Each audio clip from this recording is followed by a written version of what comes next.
Please give this video a like and subscribe!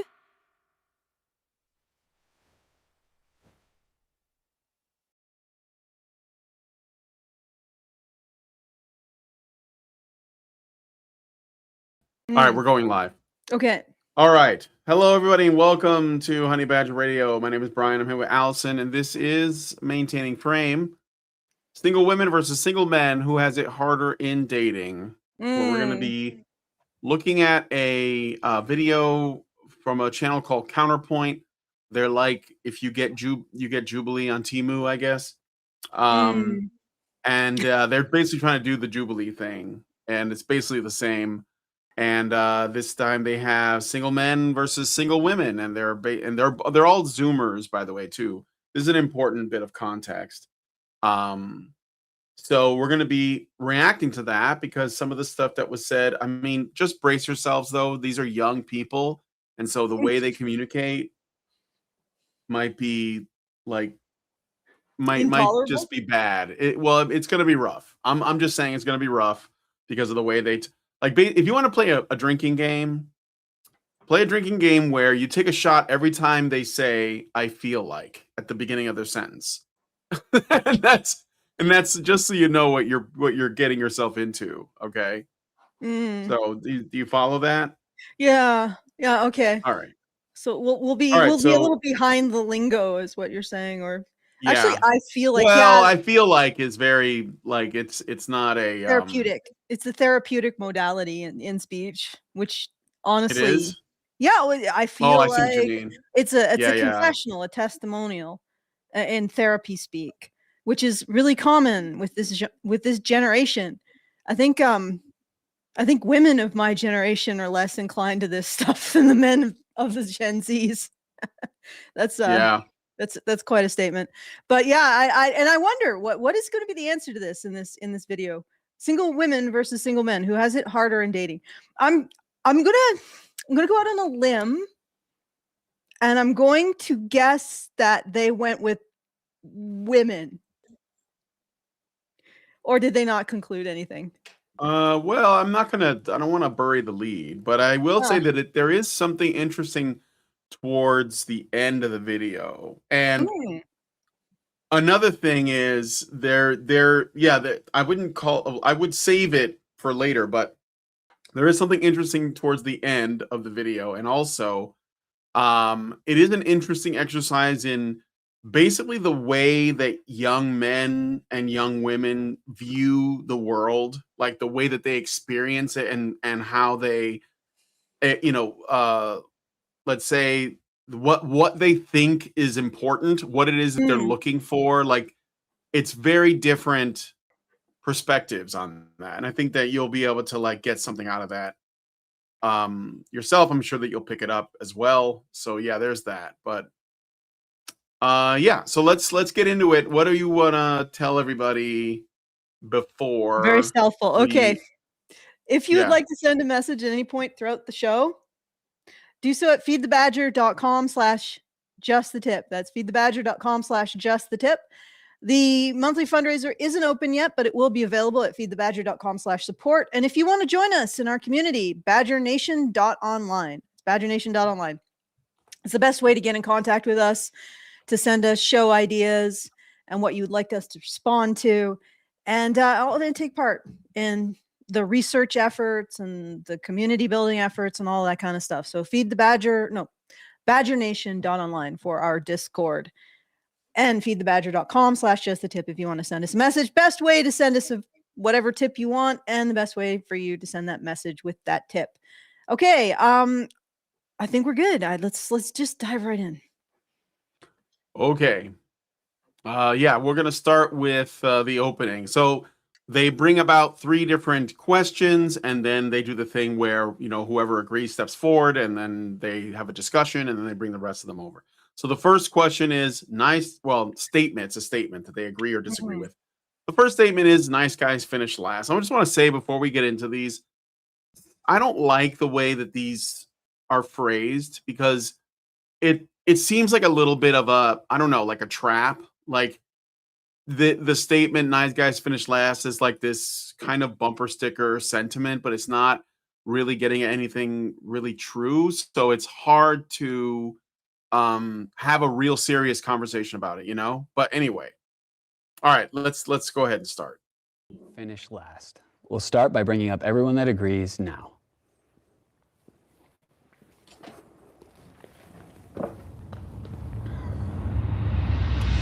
If you don't agree with this, just be wary of what is all over Netflix, propaganda on social media, etc. I mean, there's a reason why majority of the women watch like movies like or shows like The Vampire Diaries, and they're obsessed with the bad guy Damon, and then Damon becomes good, and now they're all back on Stefan because he's the bad guy. I mean, it is literally a term that is known and thrown around society today and has been around for years on years. I mean, perfect example is like, I have a couple guys that they're just extremely good gentlemen, treat their, they court their women, they take care of them, and the woman could just throw it right in their face like, yeah, sorry, you're too nice for me, and then they just leave them. So. All right.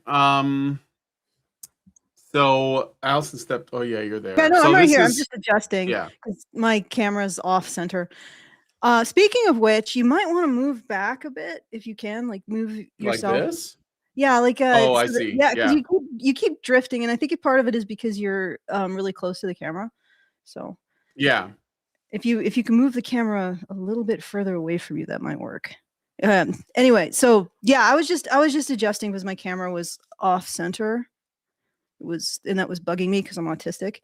But yes, he's 100% right, and I can tell you exactly why. Our society has constructed a situation where women's social value is increased by rejecting men. Now, I mean, it was always sort of the case that, women rejecting men would feel like they have greater social value. But now it's like you reject the whole concept of a man, not just a man, but a concept of a man. And that's encouraged. And there's this almost well, not almost, there is this strong tendency in our culture to frame men as bad bets, as bad choices for women in their life, not very good partners. They don't pull their weight in housekeeping, whatever else, even though that's patently false if you include employment. What is that word? I'm losing my words today. If you include, it's the word going from work to home, commute. If you include employment, commute, plus chores, plus childcare, men and women effectively work the same amount of time a week. And so there's no real substance to those complaints, and yet they're ubiquitous. And then there's also the men make poor lovers complaint. So in every context, a man is seen as a poor investment by a woman in her life. And then you have all of the very toxic narrative around the relationship between men and women. Feminists frame it as the source of patriarchal oppression, which is basically the source of original sin in society, is right there in the relationship between men and women. So you construct these generations of women who think that rejecting men is what they should do, and that if they accept a man, they're basically being conned. They're just engaging in being conned. So there's this tremendous kind of urge to get rid of a male partner as soon as you get one. And the only men who really survive that kind of sorting is men who can induce FOMO, that is fear of missing out on women. And the kind of men who can induce FOMO in women are, of course, the ones, well, they might be highly successful or very attractive, but even men who are highly successful and very attractive can fail to induce FOMO in women because they are too reliable. Like they show up and then suddenly the woman's like, I don't know, I'm comfortable. Therefore, I don't have that feeling, that anxiety. Therefore, I'm no longer attracted. There's the other thing. There's this strong impulse in women's sexual fiction to associate adrenaline, cortisol responses, fear responses with arousal. Go read the dark romance and you'll see it. So it's this situation where the men who are attractive to women are the ones who are withholding. So you get the most attractive stimulant is something that is inconsistent. So if you give a rat a lever, and every time the rat pushes the lever, it gets a pellet. It won't. That's not as like it doesn't get as a compulsive behavior towards that as if you actually make it intermittent. So that maybe every third time a rat gets a pellet, maybe every 20th time, and you change that around, and the rat will be sitting there hitting the lever forever, even when there's no pellet coming at all. It takes a long time for them to learn not to continue to do what they think gets their reward, even after the reward ceases. And it's the same principle with men. A man who is withholding, a man who is unreliable and intermittent with his affection, is going to induce FOMO in women. And that's basically the profile of a narcissist or a sociopath. So when this guy says nice guys finish last, he is 100% accurate in this framework, in this relationship situation that we have in our society, in this social situation. He's right, because it's the men who are not nice, who can create, are willing to create. They don't have any interest in creating a sense of comfort or safety or reliability in women. That's not what they're there for. Those men win, because those men are able to make the FOMO that directly balances or neutralizes the woman's desire to eject. Because he's always presenting the idea that he's always the one who's going to leave first. So she has to cling to him. She never gets into the headspace where she's comfortable enough to start thinking about how it might be, she's not good enough. She's not attracted enough. She's always in that cortisol drenched fear state. And that keeps her coming back. And it's all basically hormones in conjunction with how we have structured our attitudes towards men and women and the relationship between them. Okay. Yep. Sorry, my cat is distracting the hell out of me. That's okay. That's okay. All right. So I guess we can play more of this. Let's get all of their reactions to this prompt. I feel like he kind of just said all of it, to be real. I mean, I feel like in a couple times in my experience that's happened where I've been nice to a girl, and then like obviously like she passed me up for some dude who was like just trash, and like you chalk it up to the game. But like I've also had friends who have been in the same situation, so I feel like if it hasn't happened to you, you at least know somebody that it's happened to. So I do think it's a real thing. I'm assuming the question is nice guys is in. Yeah. Yeah, and again, it's not even really innate to women, I don't think. It's innate to the circumstances we find ourselves in into the current era. Like get rid of the pervasive narrative that the relationship between men and women is one of oppression of women, that women lose out, that they are being conned out of something precious by, the man. You get rid of that. And I don't think these men who induce fear of missing out on women would be as successful. And they wouldn't be necessarily as attractive. I've got other things that I could talk about. Like I said, I've been going into like an endocrinology tear, like researching it, but of pair bonding and sexual behavior in humans. But yeah, if you wanted to say anything, we can continue. No, it's okay. I'm going to let the next guy speak. The guys on social media that whine about, oh, I'm such a good guy, I don't understand why no girl wants me. They do. Some of them. They do finish last, but for good reason. They're usually not the best. Oh God, this guy's I can just see the scum. I'm sorry. I can smell the male feminist on him. Ugh. He might be. I don't really know this guy, but he is sort of like he's doing this thing where there are trash men that like finish last, but that's probably because they're not good men, right? Like, or something like that. But yeah. Okay, then explain the T app. Explain the T app. Explain the fact that all of these women were having sex with the same men and having a red flag. Explain the "Are we dating the same guy" website. Yeah. And the red flags appeared to be, instead of red flags for these women, that was like it was almost like positive reviews for these men. And the most important comment was, does he fuck good? Like, Yeah, do he And fuck good? I can actually give No, you it's a do complete he? Do he fuck good? really fuck good. Like this, and I could give you a complete endocrinology profile of what is going on there. I won't because we're reacting to this, but this guy is full of absolute crap. Absolute crap. And honestly, he probably isn't. He's probably talking about himself. Yeah, you're not one of the nice guys, sure. But the truth is that the landscape is structured in such a way that men who give off signals of reliability, comfort, and bonding, secure bonding, have a detriment in the society. And it's specifically because feminists say that exactly that is the source of women's oppression. Being chained to a man is the source of women's oppression. What do you think that's going to do to women mentally? It's going to make them want to pew like a rat out of the aqueduct as soon as possible. As soon as they feel the chains, closing around on them, which is just basically a bonded relationship. So again, the only guys who are going to win in that are the men who are constantly keeping her on eggshells, constantly making her feel like she doesn't know where the relationship is, gives her no security, and drips out the affection and the attention, like very miserly, just enough to keep her going. That's the kind of man this whole situation selects for. And this dude, I don't even know why he's there. Do we have to listen to him anymore? Can we just like selectively never listen to him again because he's got nothing to add?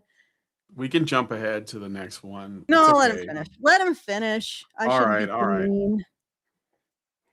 And crying for a reason. Like from what I see, not statistically, from an anecdotal perspective, to kind of build up what you were saying, like the female fantasy is that guy who has that capacity for violence, that tameable monster kind of thing. We hear about that, I'm sure, on social media all the time. But I think those guys, they just haven't, either they are not tameable or they definitely just don't have that capacity for it. You know what I mean?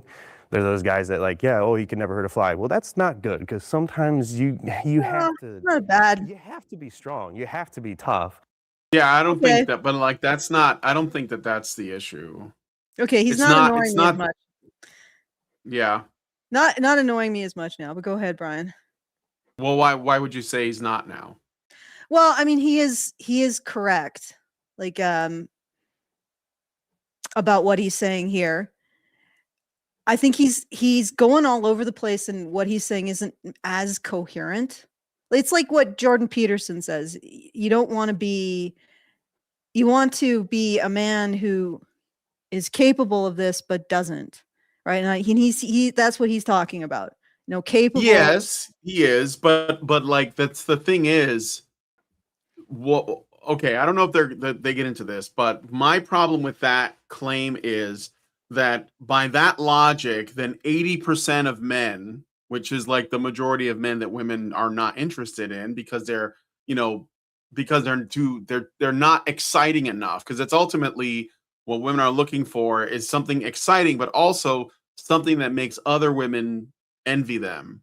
So there's like that's what they're pursuing. They're not looking for a good man. They're looking for a fun time that's exciting and a little bit dangerous. And the thing is that if I guess what I'm saying is that he's putting the blame on the wrong group of people, because he's saying, well, I know some men who wouldn't hurt a fly. And it's like, well, that's not really a nice guy, right? That's not really, or at least what people typically think of as a nice guy. That is a trait of some men who, maybe they are very passive or whatever, but like I think that's a smaller percentage than the majority, which the majority are the men that women tend to reject. And I think the overwhelming majority of men just want to, they're like kind people, despite feminists trying to convince us that men are inherently violent and dominating and all that. Which is weird because when they get the men they want, like when feminists make men the way they want them to, women are bored immediately, and that's why they go after these so-called bad boys. So that's what I'm saying is that he's talking about what he's talking about. If we followed that logic, that group of men that he's talking about is not not even a fraction of the men women are rejecting. Do you know what I'm saying? Mm. Yeah. Yeah. Yeah. Well, and I mean, you don't want to be somebody who, well, first of all, men, like, I'll be really honest, just normal men, unless they are somehow, physically compromised, are pretty substantially stronger than the average woman, right? So there's always that element of danger. And one of the problems that I see is that men who internalize the feminist belief about men, which is that the relationship between men and women is a source of oppression, develop a lot of anxiety about their own strength. So they don't really inhabit their bodies and they don't feel comfortable. And that's, I mean, that, I don't know if that's in any way related to what he's saying, but the acknowledgement that you are capable of violence is inevitable, I think, with men. For a number of reasons. And again, the first part is that they're physically stronger than women, but they're also more risk tolerant, and they also have faster reflexes, and they also have more predatory focus. So, I mean, there is that those elements there. Now, I don't know if he's saying that, a man should be able to control all that, which is fair. Like, I would say that's fair. But actually, why don't we just let him finish? See if he comes to a conclusion. One, life is hard, and two, if she wants to pick a mate, she's going to want to pick a guy, like a traditional woman's going to want to pick a guy that can defend her and her children that she might have one day. She's not going to pick some guy who's keyboarding up, complaining about, oh, girls don't like me, it's because I'm 5'11". Well, I'm 5'10", and I can still talk to women. It's not that hard. Just because you're not 6 foot, Oh yeah, no, this is annoying. Okay, Quisling, get the fuck out of there. Like, why are you out there? What is the okay? I'm back on this. Okay, why? I think he's still. I think he's, in a way, he's there competing with men still. Yeah, he's still engaging in the rat race. I mean, he's 5'11", so maybe he has a chance. I don't know. Maybe they won't notice. He's still engaging in the rat race. No, he's 5'10". Yeah, he's still engaging in the competition, even though this isn't it's not even. I don't even think he's trying to get with any of the women on the panel, but he's still engaging in a kind of like, I don't know, like a display of his fitness, his sexual fitness, or his, and because he's kind of dragging men down a little bit, which is kind of shitty, but yeah. Yeah, I mean, you can make these points without saying that. Right. And the other thing is that if you're going to make the point that men should be comfortable with their capacity for violence, well, comfortable, but not like aware of it and aware of when it's appropriate, then don't talk to these dudes on the internet who are saying women don't like nice men. In other words, women don't like men who have done everything they can to feel completely uncomfortable within their bodies because of that capacity for violence. And women don't like that. Don't go to those men and say, "Oh, you're doing something wrong." They're doing exactly what they're told. They're doing exactly what they've been told to do, which is to neutralize their capacity for violence, which functionally means be very uncomfortable with your body, because men are physically stronger. It's just a fact of biology, and they are faster, and they are more coordinated. Let's be frank. And they are, and they have better endurance. Yes, and they have better endurance, and they have lower threat, or higher threat tolerance, greater risk tolerance. They are less anxious in stressful situations. There's a whole suite of things that make men supposedly more dangerous, and it's not going to go away unless they, I don't know, biologically engineer women to all be like the snoo women in Futurama. But it's there. And what feminists do is they make those men incredibly uncomfortable with that fact. They make them constantly perform safeness. And then when they're constantly performing safeness to women aren't interested in them. And then they're like, well, I'm doing what I've been told to do. What gives? And then this dude is like, you guys just don't know what. And it's like, no, they're doing what they're told. I don't know. There's something about him that just it's just off. I don't know what it is. Like a He's like kind of pasty but no, it's okay. not. No, it's not. Don't throw around your He's melanin pale, privilege. stale, and male. I'm kidding. I'm kidding. I'm kidding. No, but I don't know. There's just something off about this dude. He's the squinty Yeah. eye. Oh. But again, he is pointing at the men, and the men are doing what they're told to perform safety, to perform shame. I occupy this body that's dangerous. I am ashamed of it. I'm constantly monitoring myself for any potential harms to others, which is what men do anyway. But I'm doing it even more, like even more constantly. I'm using feminist language. Why aren't women attracted to that? To my ball of neuroses? And he's like, "Your guys are just wrong. Can't you just do the thing? Just do it. I'm not going to tell you how or what steps, but we'll just do the thing. I do it. I'm only 5'10". It's like, okay, they're doing what they're told. Maybe we should address that fact. Maybe we should address what people are telling these men, and maybe say, yeah, that's not really functional. Okay. Yep. Okay.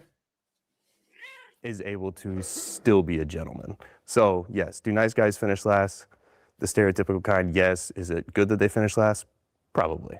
Okay. I would argue too that majority of the time, like, we're not saying that good guys don't always finish last. It's just the simple fact that like that term exists, and a lot of the times, like, what comes to mind for me is like the term simp. Like that's our good guy. Those are the good guys. Definition in today's Nice society. guys. So a lot of the times women look at guys and they're like, I don't want to be like overly pedestalized by this man. I want somebody that's individual and takes care of his needs, and then can also bring me along and then take care of me as well.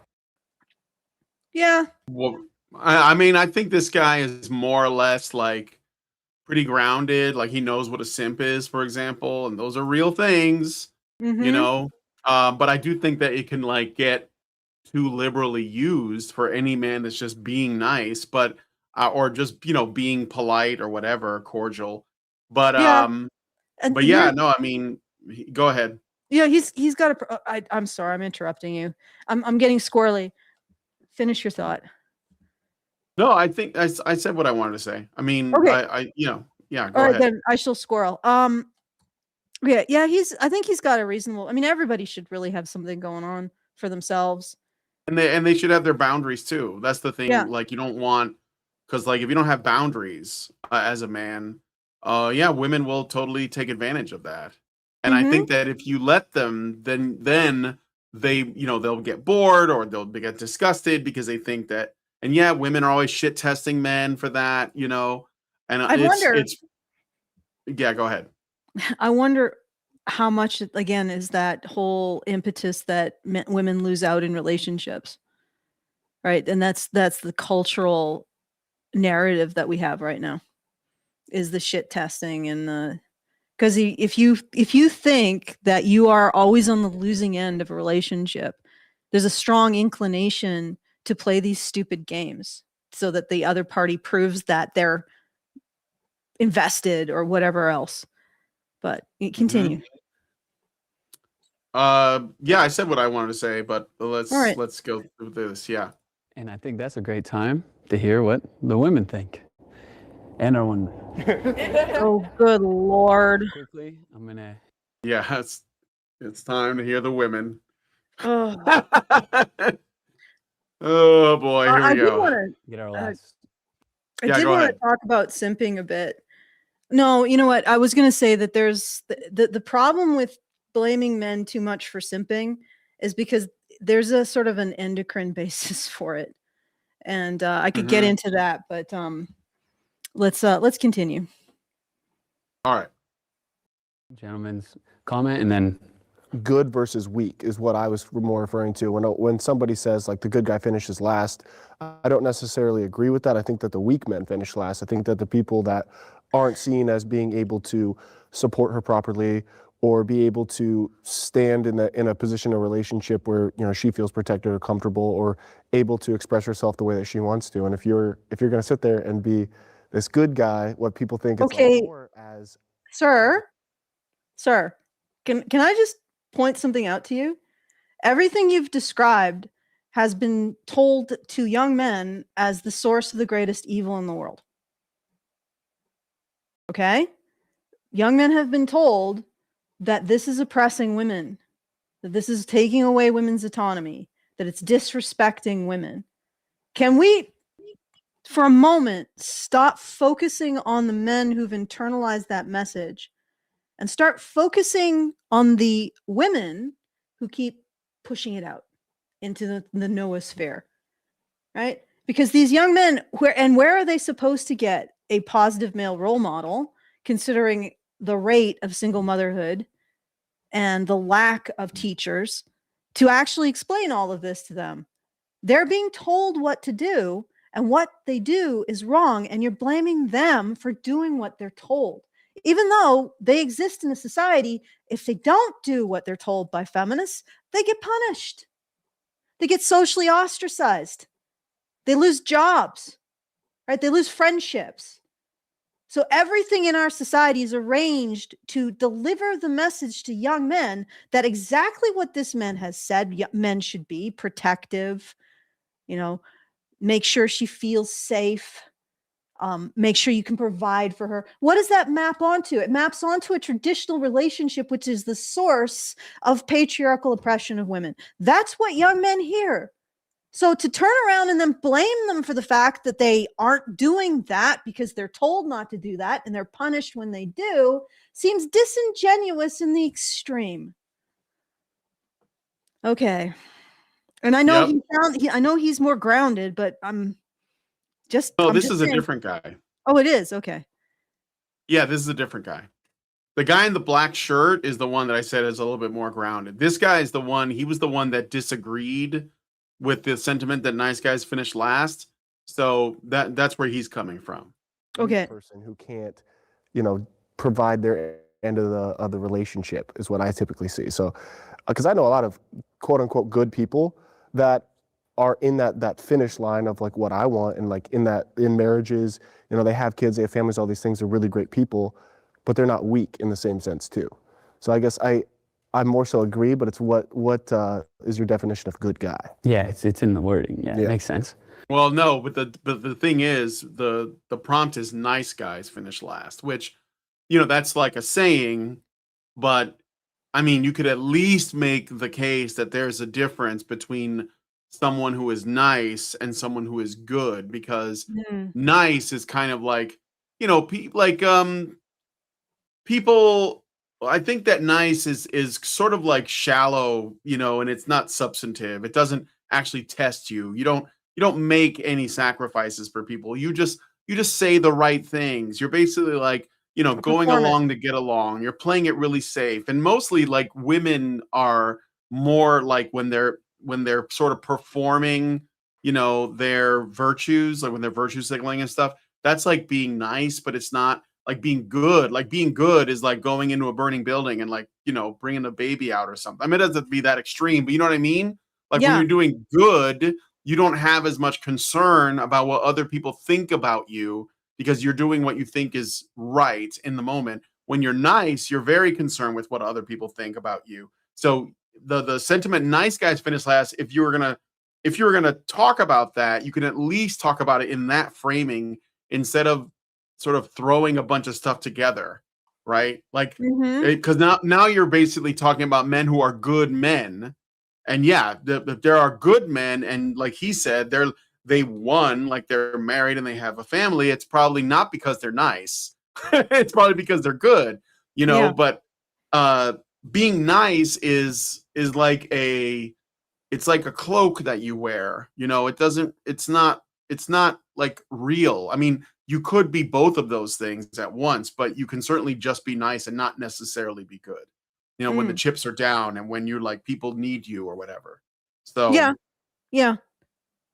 But the other thing is, this is again centering the problem on men, right? Of course. And the impulse is to constantly recenter the problem on men. I see two men on the male side who are basically on the female side. Isn't that interesting? And so the impulse is to continuously recenter the problem on men. No matter how much difficulty is constructed by our institutions, by our government, by NGOs, by academia, by the educational system. No matter how much problems that these people are creating for men, the problem always rests on men's shoulders. Did we go through the women's part? They're coming now. They just came and sat down, but they first had the one guy who didn't sit down with the others. Now they're going to go to the women. Okay, and just whoever would like to start over here. I think I agree with what you guys said about putting a woman on a pedestal can kind of be a red flag. Past relationships, the nice guys in those, they did put me on a pedestal, and I feel like the lack of ambition for their own personal goals was a red flag. I'm a very ambitious person. I'm very career focused. I'm the youngest manager in my company and district manager. And so to have someone that settles for bare minimum, to me, that's a red flag. I have a lot of goals and dreams, and for someone that just kind of goes along with those but doesn't have their own, I think is a real turnoff for me. What, do you date a lot of those people? No idea. But when I hear from women, like I'm a very ambitious person, that's like a red flag for me. Because, I mean, yeah. look, if a woman is trying to be successful at something, I don't have a problem with that. But if they're single and they're really ambitious and they're like, chasing that bag, then they may have like even higher expectations from the men. So it's probably a reason why she's single. Do you know what I'm saying? Yeah, no, exactly. So, okay.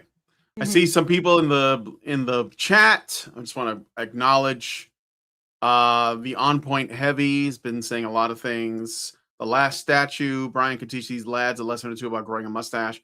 Philip Williams, evening all. Hope you've been doing well. It's been a while since watching live. Currently catching up. Currently on the scum man who was blaming good men. Nice guy. Yeah, well, again, I think he's also kind of throwing shade at just men in general. Like this is like intersexual competition for these men. So, but anyway. Yeah, I'm just saying when a woman says I'm very career focused, I'm very ambitious, that's like them saying, I hope I find a man that matches my energy. And that's just not going to happen. Like, because with men, it's funny because when men pursue career and they work really hard, it's because they want to support a family. And so they're actually prepared to give most of what they make away most of the time. I know that there's some people in the chat that are doing it for themselves. When women pursue career, they're doing it for themselves. Like men don't want women's money most of the time. So, but anyway, I think I can articulate what's bothering me about that man. If he's competing here, he competes perpetually, right? Which means his entire relationship to other men is competition. And that's actually a red flag. Because if his entire relationship to other men is competition, if he's incapable of actually caring about or bonding with other men, he's probably a sociopath. That might be what I'm picking up on. Because if your entire relationship with men is mediated through competition, then your landscape, your emotional landscape is mostly it's not bonding, right? It's not recognizing the needs of others. It is seeing everything in terms of status jockeying with other men, which probably he's going to bring to his relationships with women too. And it's not going to be about you. He's not going to pair bond like a normal man. It's going to be about what he can extract from you, what he can say about himself in terms of a relationship with you, how your quote unquote, what isn't really a relationship, but how his conquest of you relates to his competition with other men. Like, and this is the thing, like guys who perform that kind of conflict, or not competition, that kind of virtue mediated competition with other men, like they have a particular mentality, and you probably should stay. If you're a woman, you should stay away from it. But that's why feminists always seem to end up with the worst men, because they have absolutely no instincts about how men behave. And they think that if a man throws other men under the bus, oh, that's a green flag. No, it's a red flag. It's a huge red flag. It means his vasopressin system isn't working properly. It means it's not bonding to people. It's not bonding to men, which this is, men have friendships. I know I'm using the endocrinology terms, but men have friendships. They bond to other men. That is a demonstration that they are capable of pair bonding, right? And because they're capable of bonding to another human being in a platonic sense. You see what I'm saying? So, Yep. and then the relationship with a woman isn't just sexual. It is also platonic bonding. If you want to have a 30-year relationship, you got to have other things going than just sex. So when he's demonstrating a complete lack or complete consideration for other men, he's demonstrating that there's something wrong with his vasopressin bonding system. Like apparently it doesn't activate with non-sexual inputs, which means that any kind of relationship with him is going to be characterized by potentially intense sexual encounters, but absolutely no follow through, no showing up, no care, maybe possessiveness, maybe even violent possessiveness, but no actual bonding and no actual custodialship. And I could get further into this based on endocrinology, but I won't. I will stop there. That guy's bad news. That guy is bad news. Well articulated. The other dude is just an idiot. That one's bad news. Okay. Okay. Let's keep on. With those nice guys. Okay, I feel like there's so many layers to the term nice guys finish last. For example, you'd mentioned like simp. I've actually never heard any woman around me refer to another man as a simp. I also reject the idea of needing like a Well, that's because you probably haven't heard it from women because they benefit from simp behavior. So why would they insult their simps by calling them simps?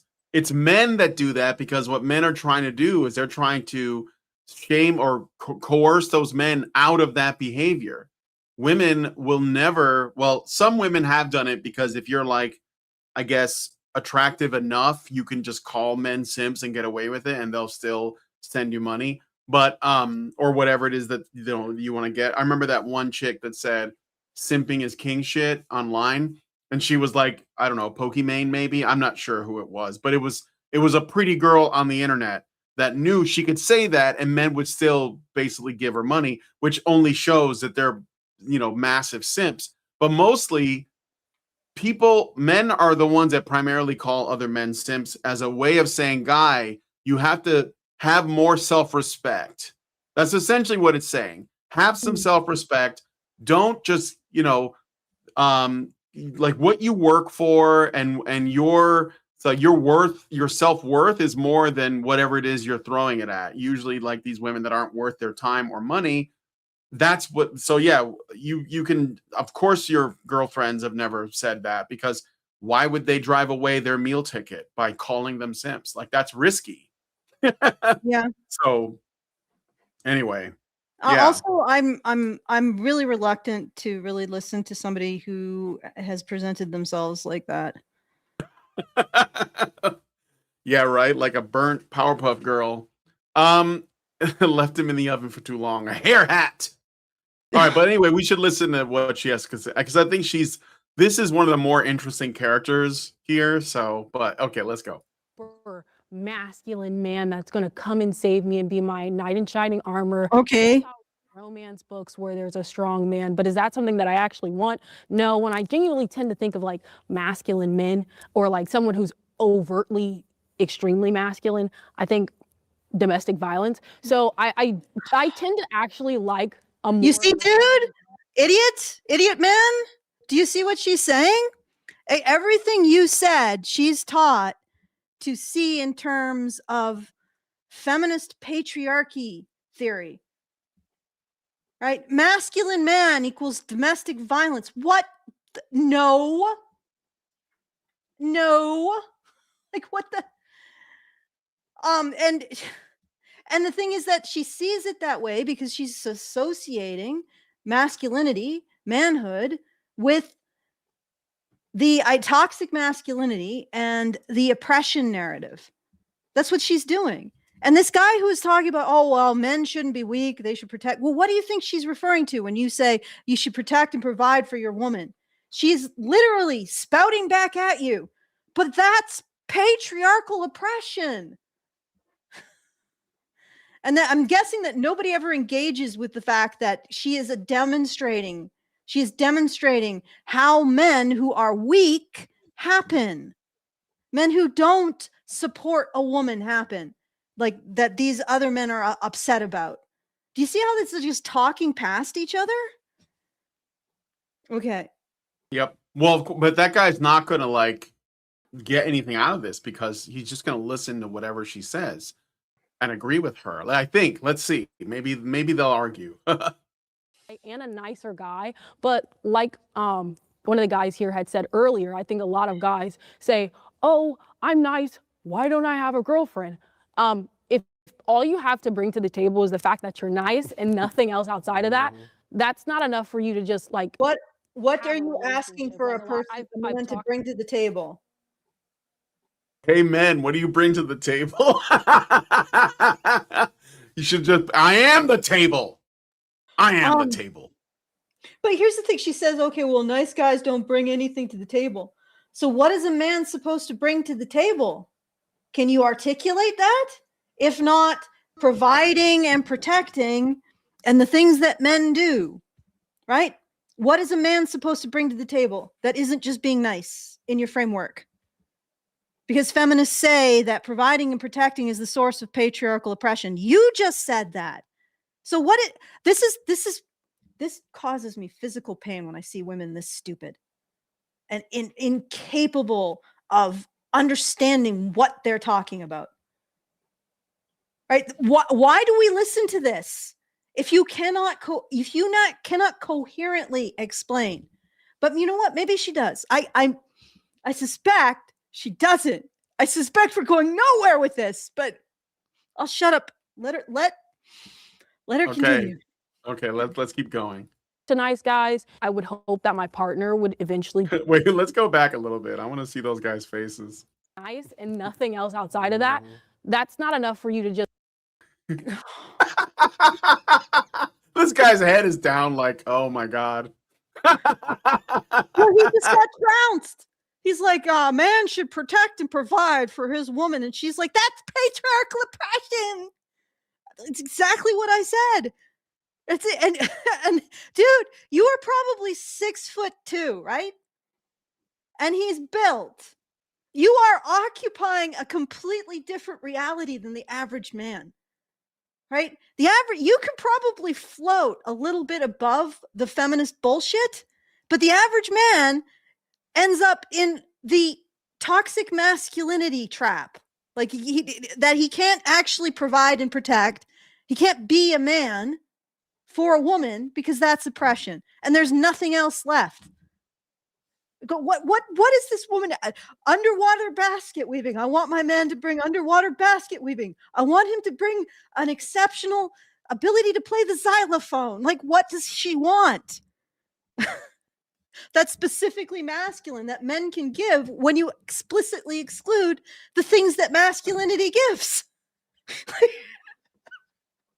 Okay. God, I wonder why you're single. Like, yeah.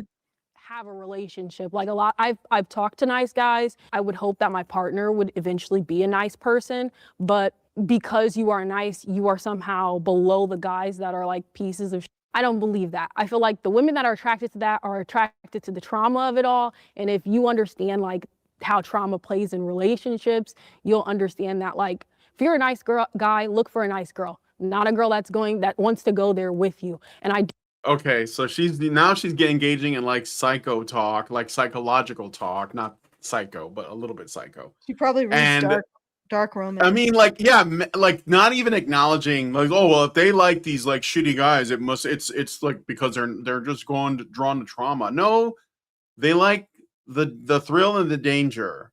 They like they either want to be with men who are high status and therefore like, you know, have a lot of money, have a really good job, will make them feel secure, give them whatever they want.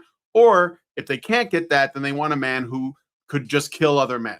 Like basically has the ability or desire to do violence at her behest. And that means that to some degree, she's got to be around violence, but she'll accept it because she's like, well, this is what happens in the hood all the time. This is why like the drug dealers and the gangbangers, you know, some of the highest ones that are willing to like kill people and do violence, or even in like third world countries, those are the men that will get women, because if they can't make money, they can at least brutalize people and like destroy things. And women will think, well, that guy will keep me safe because he's like the biggest, baddest dude on the block or whatever.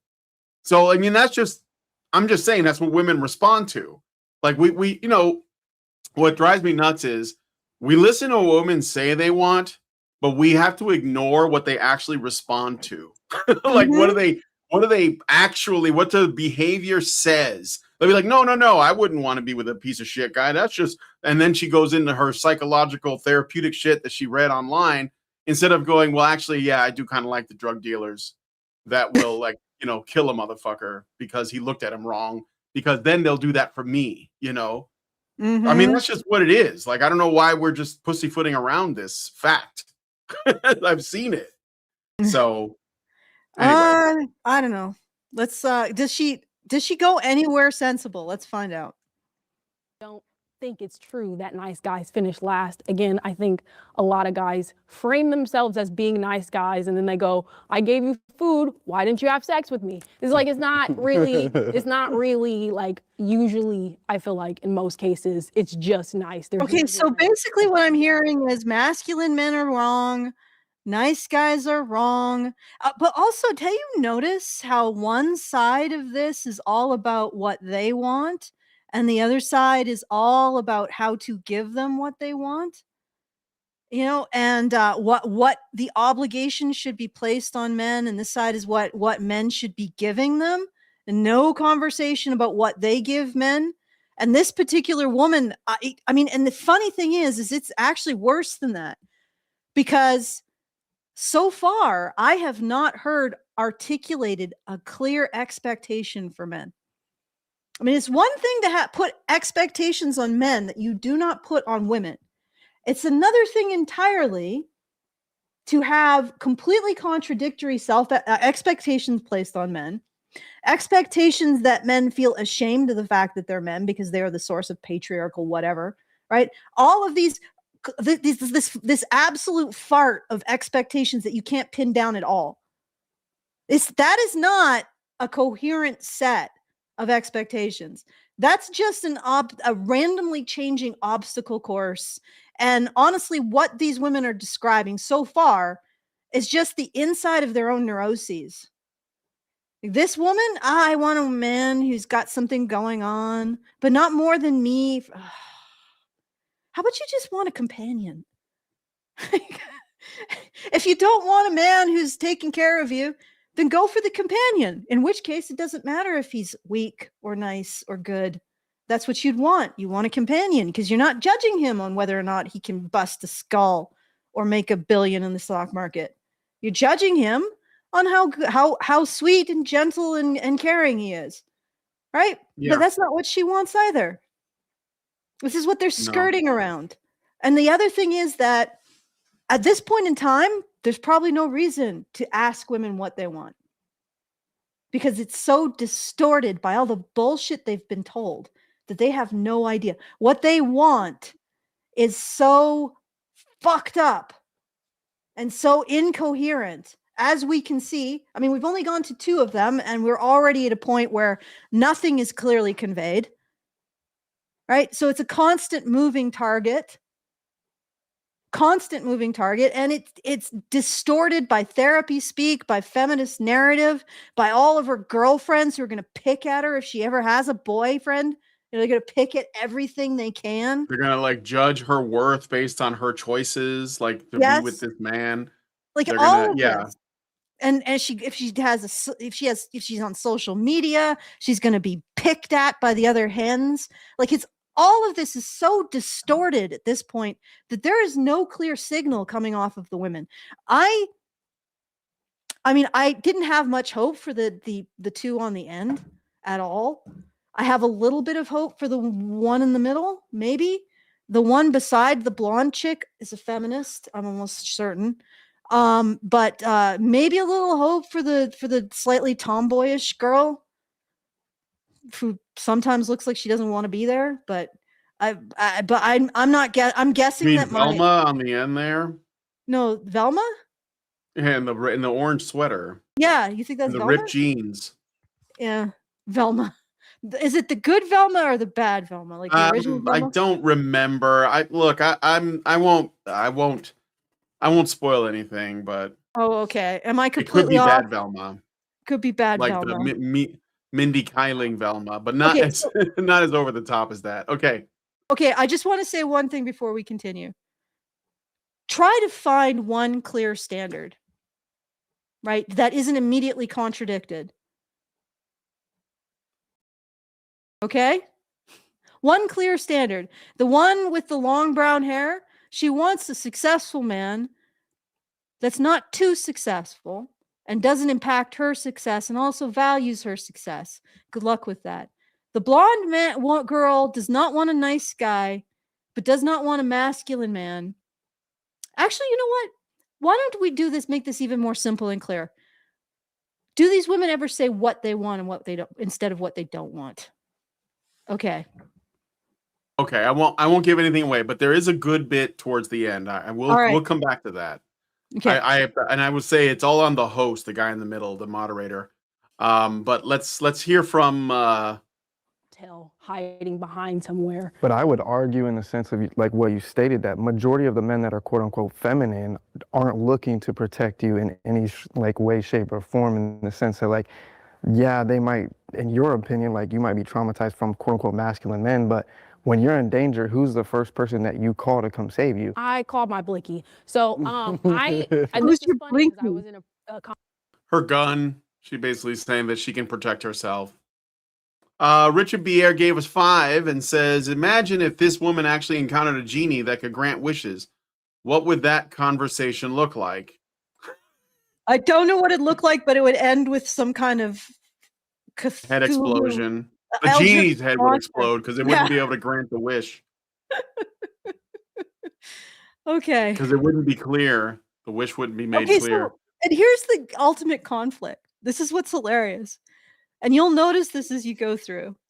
Okay, I'm going to downgrade the one beside her. I don't think she's a feminist. But who knows? They probably all are. This is yeah, probably. Go ahead. okay. All right, this is going to be hilarious. The women want something, right? They want a man to bring something to the table, but they don't want to need anything from a man. And that's the essential problem here. This woman wants stuff from men. She wants, but she does not want to want it. So the moment where she actually describes something that she finds attractive, which I don't think she has, and not in the negative, she can't do it because that means she's recognizing a want. So she doesn't want a nice guy. She doesn't want a weak guy. She doesn't want a good guy, but she doesn't want a masculine guy. She doesn't want a man who protects. She doesn't want a man. And yet she does, because she's sitting there talking about this as if this is relevant to her. And this is the essential problem. You can't fix this. Men cannot fix this problem that women have. Right? They want men to bring something, but they don't want to need that thing that men bring. They don't want that thing that men bring. Do you get what I'm saying? Men have to bring something to the table, but the table doesn't want to have to want the thing that men bring. And you cannot resolve that. Like they're just sitting in this contradiction. And because they're like, for whatever reason, women are okay with sitting in these kinds of contradictions, they don't resolve it in any point.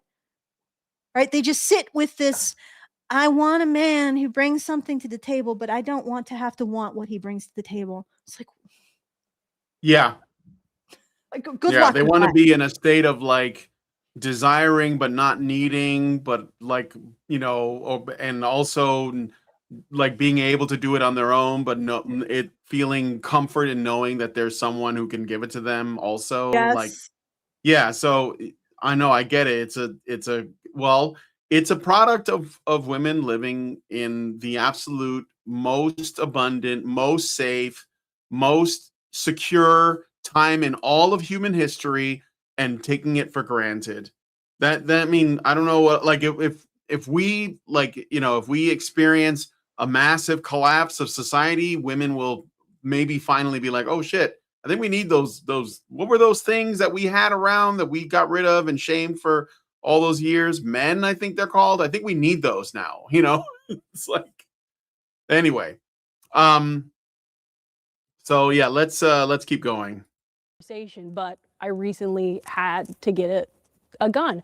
I also, throughout media, we see time and time again, there was a little girl that was recently kidnapped in Arkansas, and she was like 13 years old, and she asked the men, can you help me? Can you help me? She went to 2 different places. None of the men helped her. In most situations, I actually don't feel like men are our protectors. What the I feel like men fuck are protectors you of females. talking about?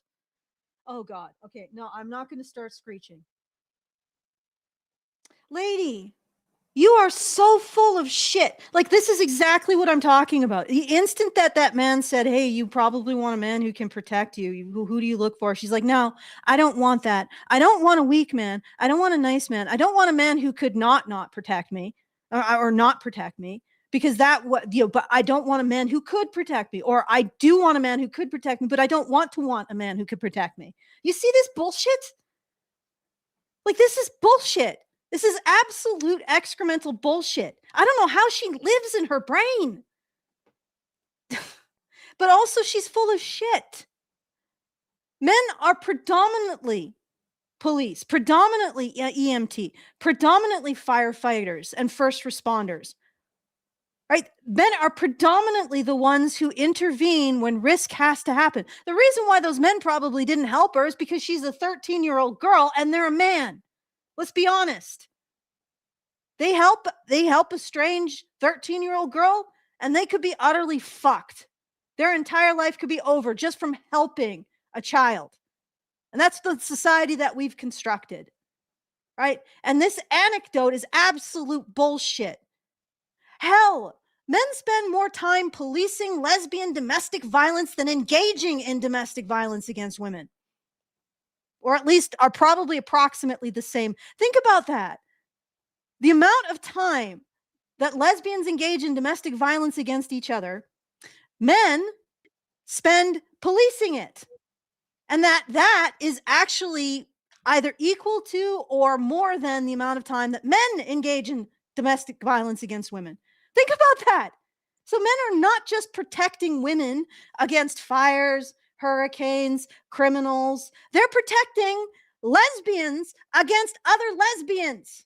Women from other women. And then she has the absolute unmitigated bullshit gall to beak off about something she has no clue about. And Yep. honestly, I do not think, I'm going to look at this without my green glasses. No, that blonde hair is doing nothing for her. Okay. No, it's a wig. It's a hair hat. They own. I don't genuinely feel like most men are just like, oh, I'm going to be a knight in shining armor. In fact, in most situations where I've had aggressive men speak to me in aggressive ways, the people that have stood out to me the most have gone like, they've been women for me. Like, I don't feel a sense of protection when men are around. Do you think society promotes that though? Do you think the way that women, not just women, but I guess society in a whole, they discourage men from wanting to step in and protect and do all these other things because you see so many, I guess, downsides for when a guy steps in, the way that he does it or the way that he's protected somebody, society is blaming him for, you know, doing it in an incorrect way or whatever it may be. What also kind of shines. Yeah, like Daniel Penny, like so many men who have stepped up and then they've like gotten arrested, or women will, you know, they get accused of something. Like, what if there was a 12-year-old girl and some man like rescued her? Like, what if like he gets accused of something too? I don't buy her story personally, but and even if that was something that actually happened, like it could be framed by the media in whatever way. I mean, how many times have you seen, what was it, the Dark Knight shooting? Do you guys remember the Yeah. Daniel Penny? Yeah, I know, I said that, Black Raptor. So do you guys remember the Dark Knight shooting? Like when they had, like, they were showing, I think it was Dark Knight Rises, and this guy with green hair shot up the theater, and I guess like he killed a bunch of people before he was finally subdued by men who were in the theater, and the media was basically saying like essentially they were still saying the men in the theater were not heroic enough, even though he was ultimately stopped by men. Like, and it was like they didn't act quickly enough because there were women that got shot essentially, and that was like the problem. So I'm not saying that men are legitimately going, well, I remember that incident that happened and I'm not going to step up, but like it's why would men risk themselves for strangers when it's not even acknowledged as a positive. Like there's no encouragement to do anything, and so men aren't doing anything. Like they just get accused of shit, like they get shit on. So it's like whatever. The answer is that it's an instinct. So when men don't have the ability to think, like they don't have the time to think cerebrally about an intervention, they probably intervene because it's instinctual. It's what men do. They protect their social group. And this woman is absolutely full of shit, but she has the most important data of them all. She feels like men aren't safe. But and the thing is that he's sort of buying into her framing by saying, well, do you think that, maybe the messaging makes men not want to do this, which is a very valid point, but it also buys into her framing. A simpler question would be, if a mugger attempts to steal your purse and your partner expects you to handle it, just steps back and gets the popcorn and says, hey, you're on, my strong independent woman. What would you think of him? Is that the kind of man you would want to be with? Right? And that would cut through all of her bullshit, because the real thing is that she does want that. She just doesn't want to want that. And that is the problem with women today, and why you will never get a coherent answer from any of them.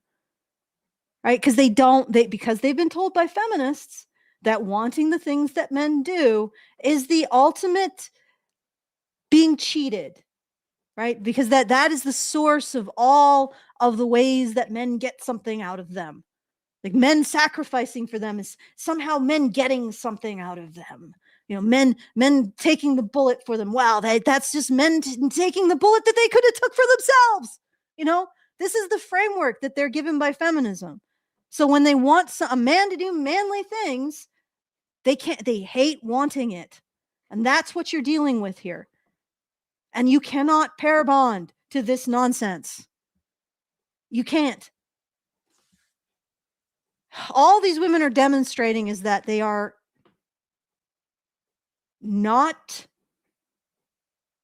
they don't have the qualities necessary to be a wife or a partner. That's all that this is. It's a bunch of men saying, well, what do we do to be good husbands and fathers? And a bunch of women saying, we don't want to want you because functionally we are not good mothers and wives. So you got one side who wants to step up, and the other side that is constantly stepping back, stepping down, running away, fleeing, because they've been told that wanting a man is a source of their oppression. Like I said, good luck wifing that shit up. Okay. All right. The light on that is the times that you do see when people call domestic violence situations, those that guy's a man, he has testosterone, he's probably physically stronger than a lot of those people. That doesn't mean he's a strong man. Like that's a weak dude that's sitting there causing violence and trauma onto certain people. But when you see a lot of society discourage men from being in, I guess, that traditional role of being a protector, that's probably why you see a lot of men doing that now, is because they are discouraged to do so. And that I take back the idiot comment. He's groping towards something. Let him cook. All right. Let's hear what the other ones Before I say. get back to my point, that is a weak mindset in my opinion. If you feel like you are a protector, no matter who's saying society, if society's telling you, oh, you protected wrong, it wouldn't matter if your values were like in the fact that like you wanted to like protect people. I don't think society should have a way of shaming Okay, you. all right. Can we like lock up society? Because society seems to be causing a lot of problems for people. Like Yeah. whenever we get close to like looking at something real, society steps in and takes credit. I don't know. I guess we got to put society through On some the trial. anger management training or maybe some therapy sessions. Can somebody find me society so we can give them a good stern talking to about what they're doing to women in this world, what they're doing to people? Somebody get society on the phone. Yeah, this is why I'm always clear and I say I governments, know. NGOs, academics. I'm talking about a specific behavior with a paper trail. I'm not talking about society. But this woman, so I think that men aren't protective, and I think it's weak-minded to say that there are certain men that don't protect. So him saying that men who engage in domestic violence are weak is weak-minded, according to her, because he should take responsibility for every instance that men fail women. Even though men do take responsibility for men failing women, that's what police are for, and prosecutors and jails, which we wouldn't have without men. Okay? So, and we wouldn't even be able to jail violent lesbians without men. So there you go. Like it doesn't matter if the domestic violence, the person engaging in it is male or female. It's men who are making sure that they stop in whatever way that they can. So I don't like, how do you, okay. Let's hear what she has to say. I despair of a thought that's coherent, but Not believing in what you believe in, because if you are able to be like maneuvered by society in a way like that, I don't think that's a deep core value you have. That's like you something just said people told you were a that protector, men- people told you were a provider, and you built that mindset. And then you had a few women that were like, I don't actually want you to protect me. And now you're oh yeah, I'll just let the woman on the subway get stabbed. Like, I don't know. It's just like if you What?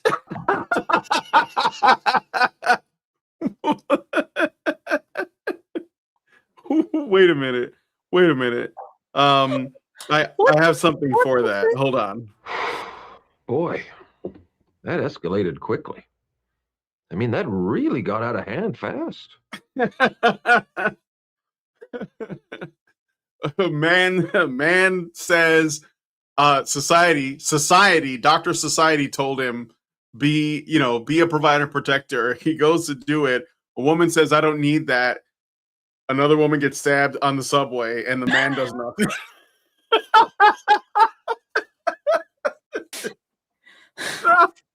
It's actually breaking my brain trying to follow this woman's logic. I think literally what her logic is like the minecart levels in Donkey Kong Country, which are notoriously difficult, but anyway.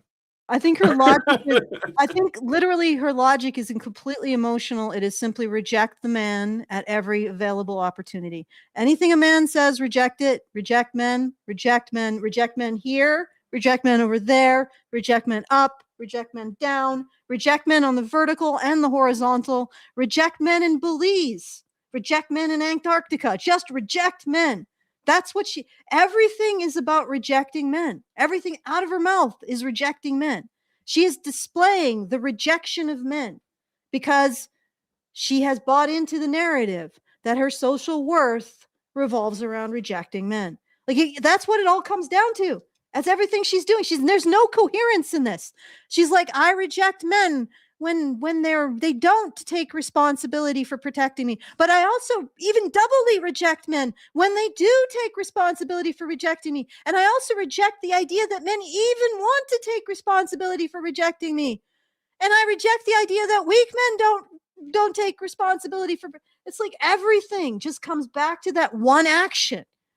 She's just basically gagging, like rejecting constantly. Gagging up men. That's all she does. Not down, up. The wrong kind of gagging.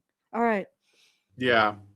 I think we can. So I think even though the other two questions are the second one is longer, a women's body count doesn't matter. Or a women's body count matters, I think is what it is. And then matters more than men's. And then there's dating apps are not for dating. But this first one has the most meat on it. So maybe we can just go through this bit and then I'll jump to the end where it gets to the bit that I like. I think it's about an hour in.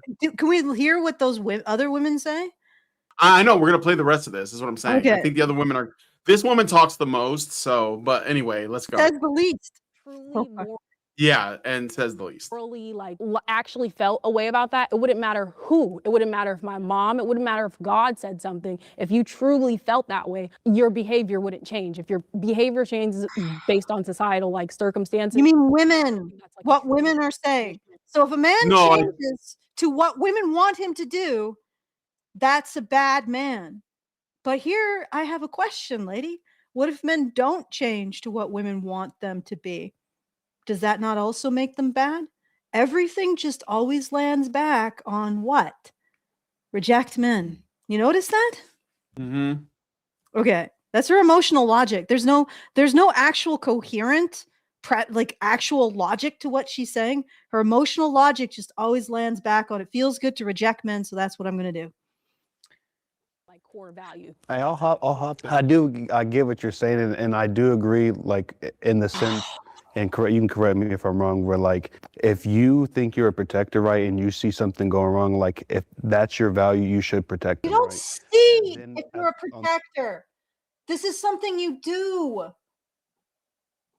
This is not, men are not, this guy isn't even, do these men have a male experience? I'm not talking about the dude that's more grounded or the two dudes on the right.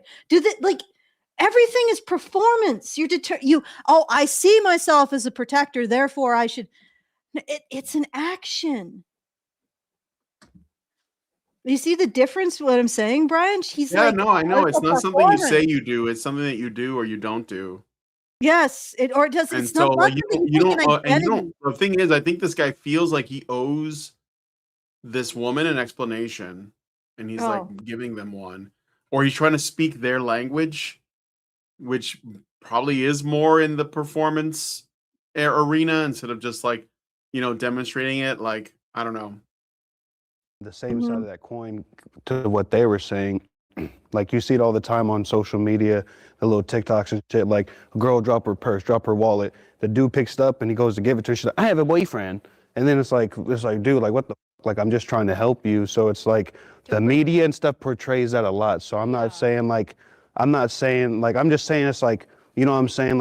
Some people could get okay, I got you. It's yo, I want to help you, but it's they've seen so much of the media where it's well, if I go to help it, it's going to instantly backfire me. That prime example, trying to give the wallet, I have a boyfriend. It's I'm not trying to holler at you. I'm just trying to give you your wallet that you dropped. I could have robbed you, ran off with your cash, but I'm trying to do the right thing. We can talk about it, but first we need to get their first statements and also kind of bring it back to the prompt itself, right? I mean, this is great.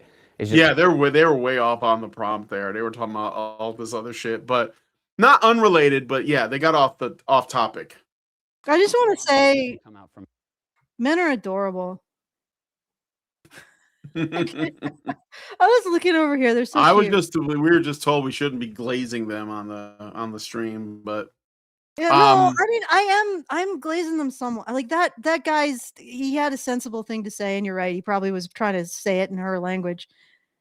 And no, I mean, aside from the one in plaid, no, there are two in plaid. The one in the center, Mr. Creepy, the three on the far left, they seem pretty adorable. I like how composed the one in the middle is. He's just I'm here. I'm bringing my best intellectual.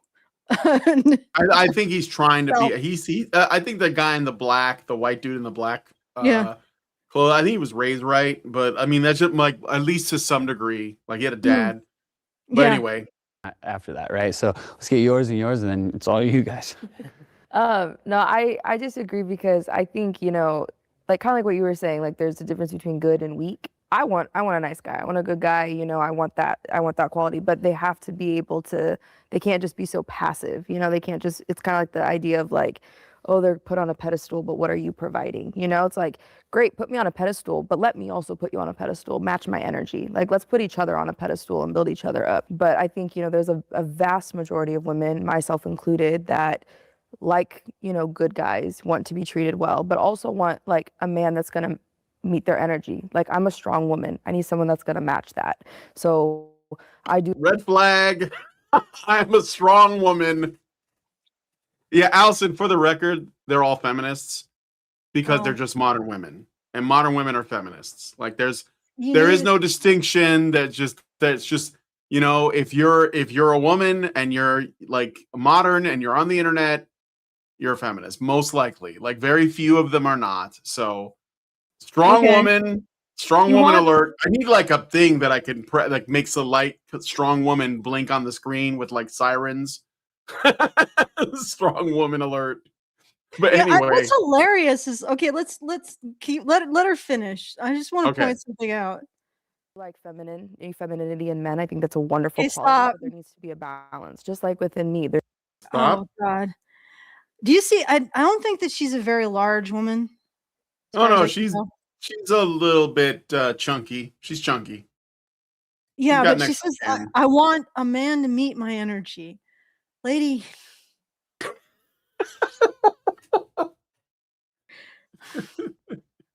You realize that 95% of men could probably outrun you.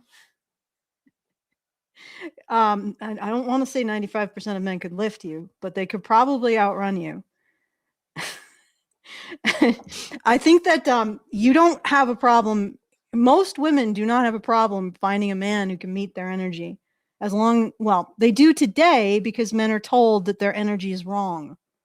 Right? But all of the guys on that other side, they could meet or exceed her energy. Massively exceed her energy. I don't even know what the hell she means by I want a man who meets my energy. Yeah, that's most men. Like most men are going to be a hell of a lot stronger and more energetic than you are. I think she means like not physical, but more like, you know, ambition. Like she's claiming to be ambitious. Which is easy to do if you get these bullshit jobs that they just give to women thanks to DEI hiring practices.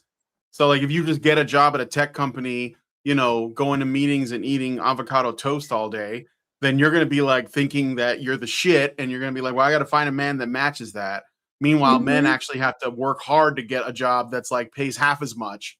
So it's almost like that the job market just like exists to sabotage potential relationships because women are looking for men that they think first of all that they got that job completely on their own, and then on top of that they're looking for men that also got that job or a better job actually on their own as well.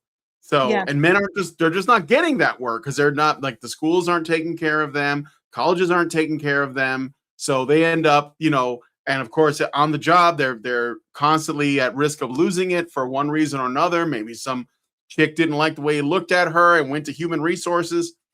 So, you know, it's like the deck is stacked against them in that way. And the only thing that could fix it is if women said, "Wait a minute, maybe I'm not supposed to have this job. Like this job. Either I'm not supposed to have it because I didn't get it on merit because I got it because of some quota I was meeting, or I'm okay with making more than my boyfriend. And I'm okay with that because we'll just use that to build our own thing or whatever, you know?" Okay. What I was going to say is this. This is also her navigating what is socially expected. Like all of these women are not talking purely from what they desire. They're talking in terms of their status with other women in the sisterhood. So when she says, I want a man who meets my energy, what she probably means is she wants a man who's going to throw her around during sex, right? Who's dominant in other ways, but she can't say that because she's not allowed. The sisterhood does not allow her to. I meant that. This is a little bit of hyperbole, but is dominant. And the sisterhood does not allow her to do that. So she says instead, I want a man who's going to meet my dominant energy. I want an equal. This is not like That's if she's not saying she just wants a man to tolerate her bullshit. This might be a negotiation between what she actually wants and what she has to say to appease the sisterhood, because she's walking on eggshells and she doesn't want to be excluded from the company of other women. That makes sense? So she doesn't actually want a man to meet her energy. She's saying that she is the energy that she wants from men. And she's going to say she already has it, because if she frames it as equality, then it becomes acceptable to want. It's like this constant negotiation. These women have this constant negotiation between the expectations from the sisterhood that they not want men and what they actually want from men. Do you get what I'm saying? Yep. Yep. Okay. Okay. Needs to be a balance of my femininity and masculine qualities as well too. So it's all about balance and matching energy, I think.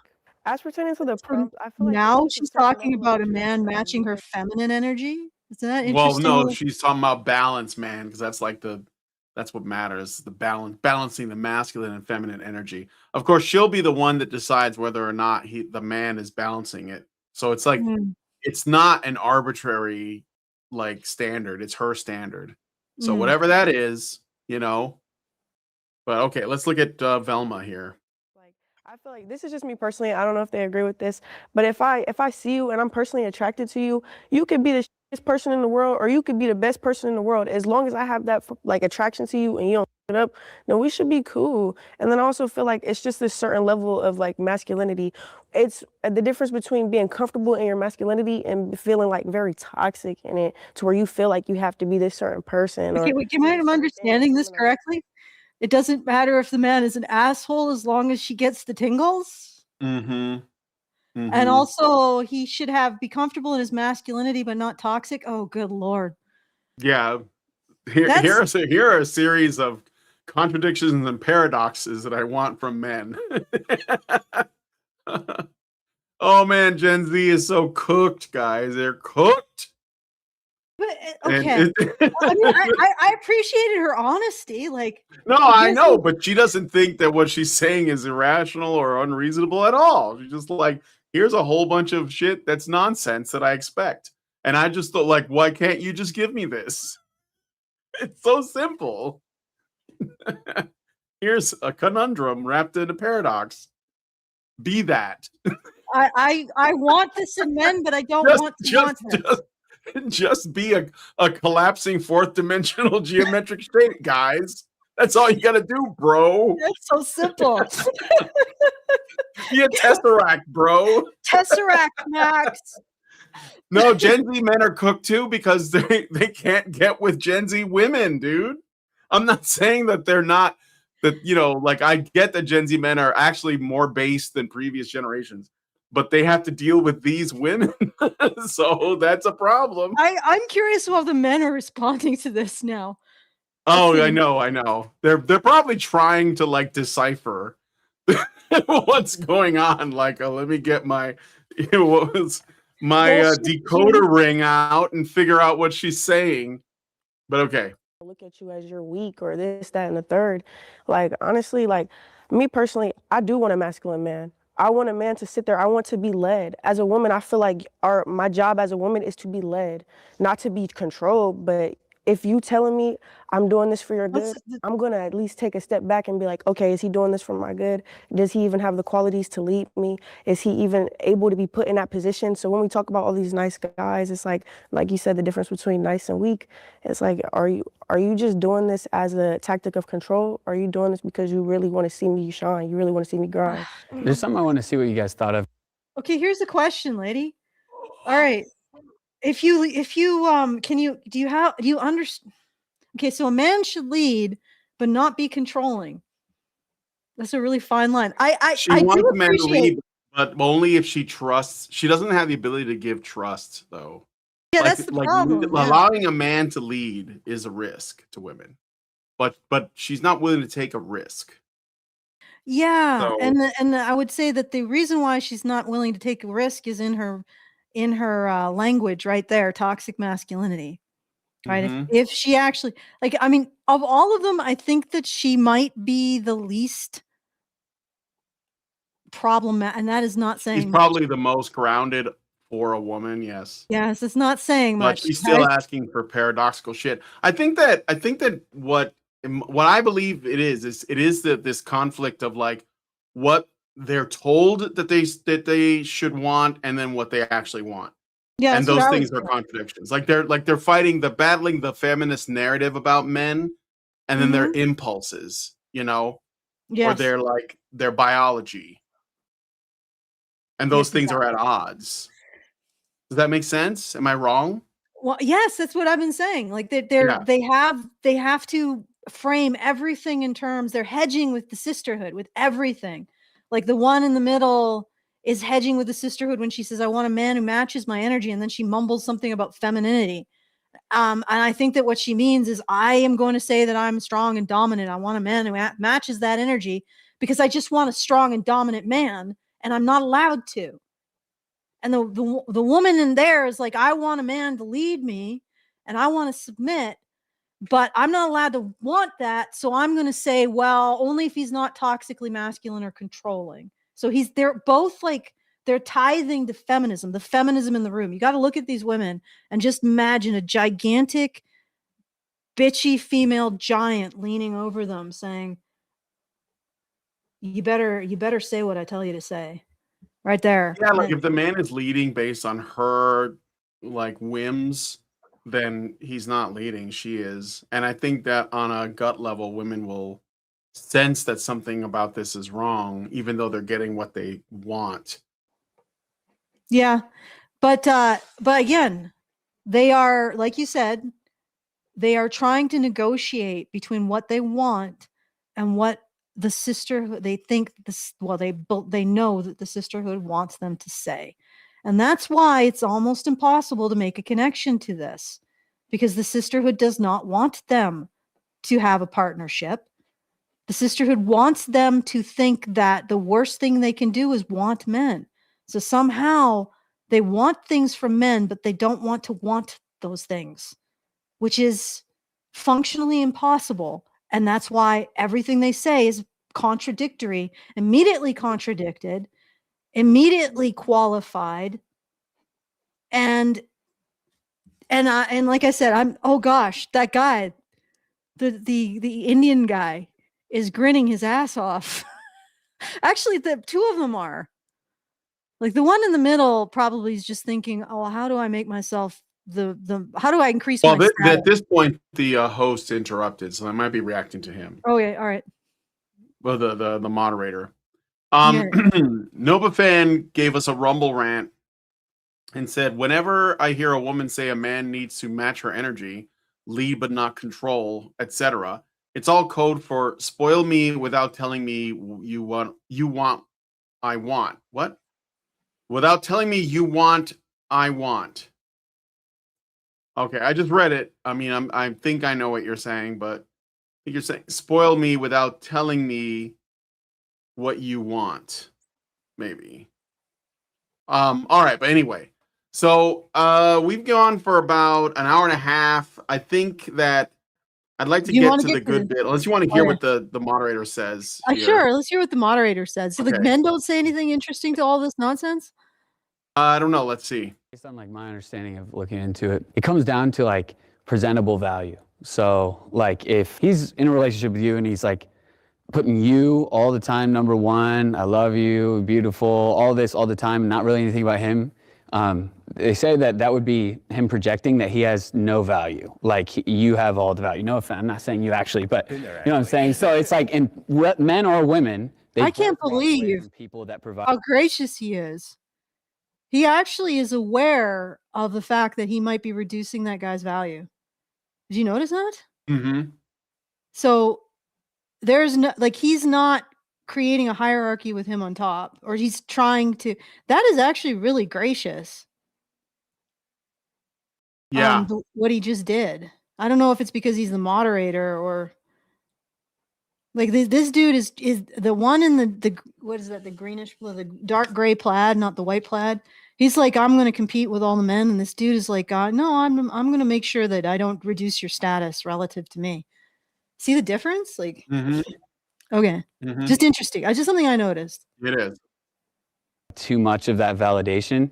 And I also read it's because people think that we want love, but what we really want is reward. So like it would hit a lot harder, like a slot machine. If you lose every time, then you win. You feel really good. If that person's terrible to you most of the time or not available most of the time, but then they are, it hits so much That's exactly harder. what I was And talking that's what about. we're really looking for, at least Can I actually make Yeah, another I've point? talked about that but in the past, where if you're like a nice guy, then people expect you to be a nice guy. So if you have like an off day, you're like extra shit to them because they're accustomed, they're spoiled by your good behavior. But if you're someone who generally doesn't have good behavior and then one day you're nice, then that like is like, whoa, like suddenly it's like a big deal. It's because we don't take the time to like constantly remind ourselves that people, like that. I don't know, like every good deed should be acknowledged, no matter how many times it happens, because so that you don't take it for granted. Um, and also, when someone who is bad normally and does something good, that should also be acknowledged because maybe it'll encourage them to continue that behavior. So, but anyway, I'm sorry, Allison. What were you gonna say? I talked over you. I was gonna say that guy's really that is an unconscious green flag. He not only reduced the potential status threat, I think he also identified the man that is more difficult to deal with in terms of status, and preferentially, like that's actually that's an interesting quality. That's genuine leadership there. Of course, he's also the moderator, so that might be it as well. Yeah. But, no, I'm just saying it's interesting. Like it's an interesting contrast between the one guy who's like, I'm going to compete with all the other men and put them I'm down. guessing this moderator guy is not single. Yeah, and the moderator's guy who noticed that, accommodated it, and when he engaged in something that this dude is more apparently more anxious about his status, might have perceived as lowering his status, he actually addressed it preferentially. That's very aware. Like it's the way that men navigate status. And a competent like leader who is male navigates issues of status. So I found that interesting. Not gonna be remarked upon by anyone, no doubt, but because these women don't know what the fuck they're looking at. That's the problem. No. Like you listen to these women, they don't know how to judge men. They don't know how to judge what is a good man. They don't know how to judge what is a bad man. Like, I mean, I'll go back to that one thing that happened like years and years ago, the Russian Deadpool, Brian. Oh yeah. Where independently, me and Karen both recognized that this dude, Russian Deadpool, was bad news, serious bad news, and we did not want to be around him because we were invited by other people to go on panels with him, and we'd already been once. And I'd never spoken to Karen about this man, or at least not much, and she had never spoken to me. And independently, we both said we don't want to have anything to do with him. And then a week later, or even days later, he shoots his one of his two harem girls in a parking lot because she tried to leave him. And it's like, you can tell when men are bad, right? And a woman is perfectly capable of telling this stuff. Those women don't know what they want. They don't know how to identify a bad man, or not even a bad man, or just a man who's incapable of actually being in a relationship with them, because they're not given the tools. Feminism says that it gives women the tools to identify bad men, but it doesn't. Guess that guy who shot his girlfriend in a park, he was a feminist. They were all feminists. Feminism doesn't give women the tools to do anything. All it does give women the tools to do is reject men, to the point where the only men they don't reject are toxic. And then they all complain that all men are like this. Yes, because you buy into a framework that filters out every man who doesn't induce FOMO in you. And the men who are going to induce FOMO in you are going to be sociopath adjacent. Okay, I will continue. Let's continue. All right. Unhealed and immature people, which is a lot of the population regardless of the age. What do you guys think about that? I agree with that. I agree. build off what you just said. Sorry. Okay. You just said something really interesting. You said people want a reward. Well, usually reward always comes after challenge. So I think what really people want is they always want a challenge, but not an impossible challenge, but one that they know they can overcome. So I think a good partner does that. They challenge you. They challenge you to get better about your mental and physical health. They challenge you to get better about, building a family. They want you to challenge you about getting better about building something Pretty together generic. that you can pass on to your kids. So I think that's really what people want. And so like kind of going back to what we're talking about, putting somebody on a pedestal. When you put her on a pedestal, like you said, it doesn't challenge you at all. So that's why you get bored. Like look at people who don't have any challenges in their life. Kids that, the trust fund kids that grow up but have everything handed to them. They end up just going through life doing nothing productive. A woman's All right. Okay, That was- I'm gonna say something to this because I actually have something that's against the counter. I think that both do. That's why Christians say no extramarital sex. What do you mean by both do? I think of both a man's body count does and a woman's body count does. Oh yeah, we don't have to go through this one.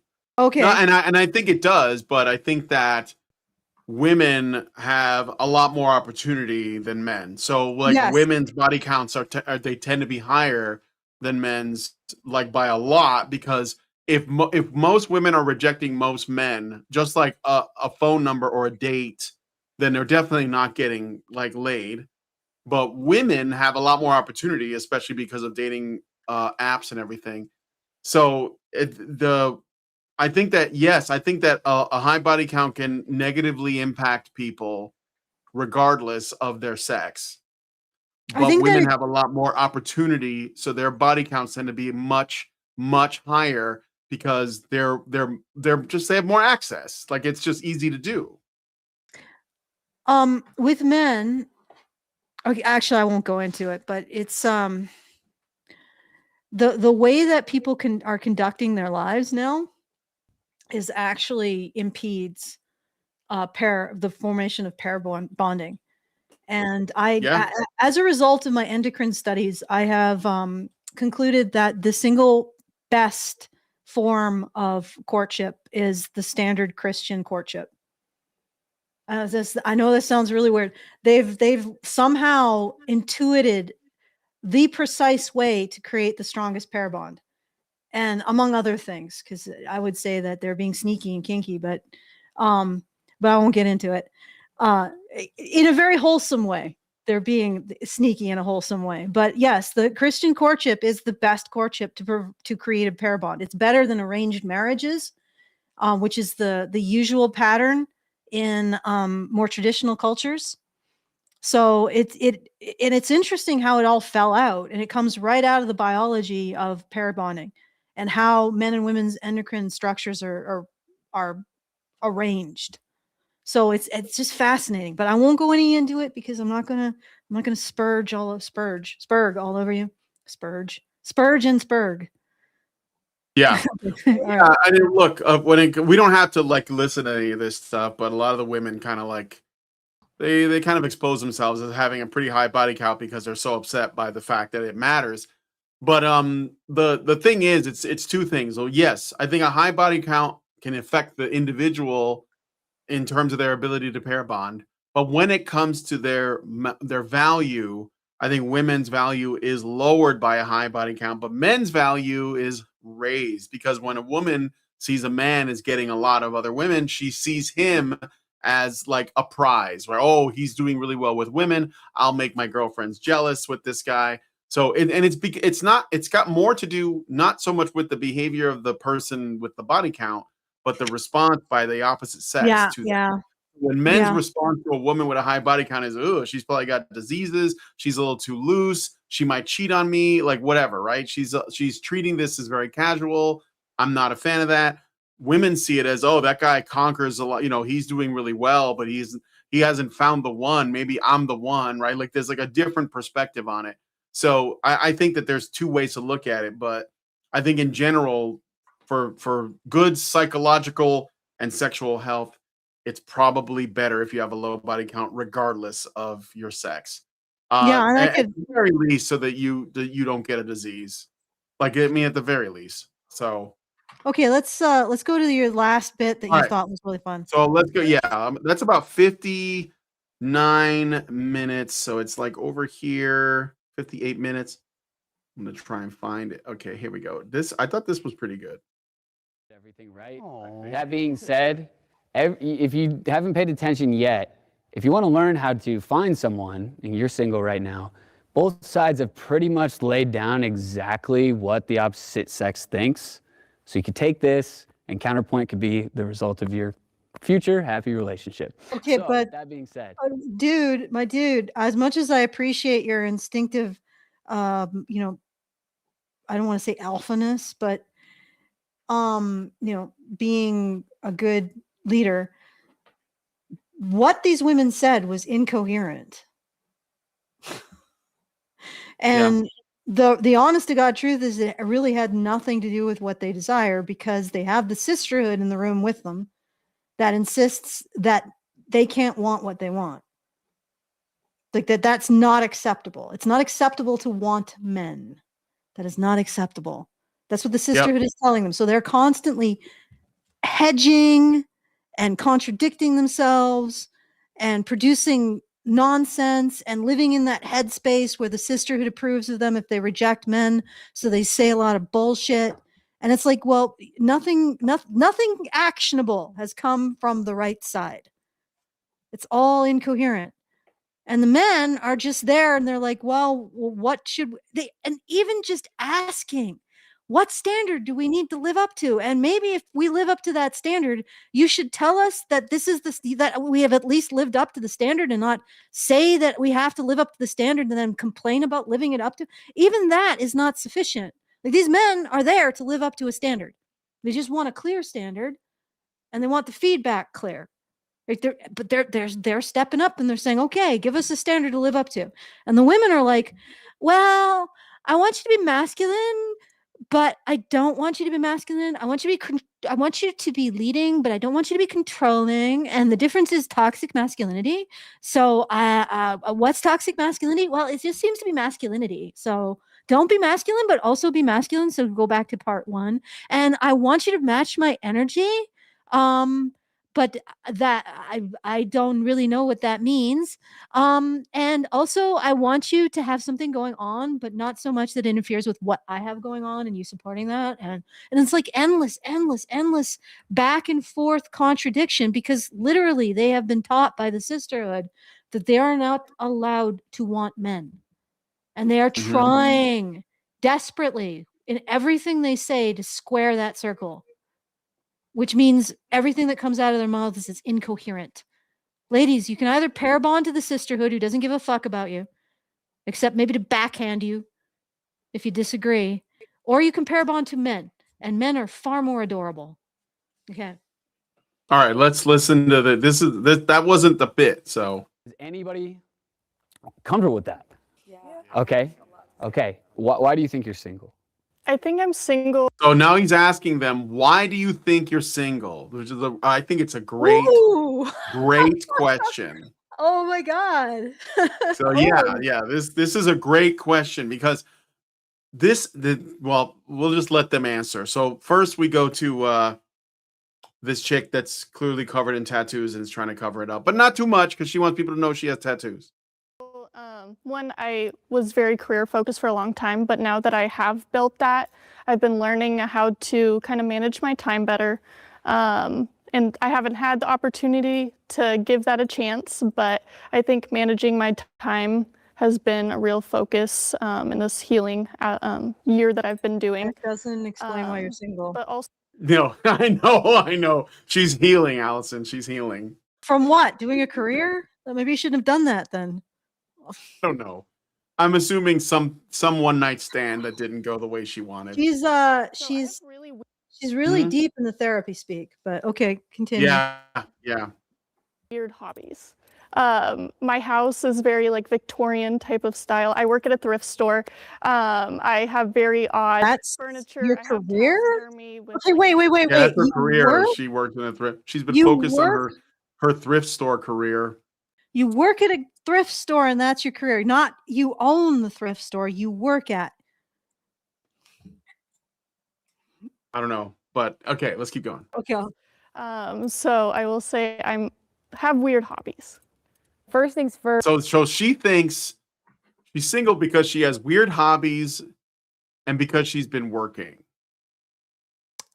No. Nothing about nothing that's sort of self-reflective, like, oh, these are some things I need to work on for myself. All right. Now let's get to Oh boy, this is gonna be a treat, isn't it? yeah. Let's get to Barbie. Bad Barbie, okay? I think I'm single because I live in the Midwest. I'm Black.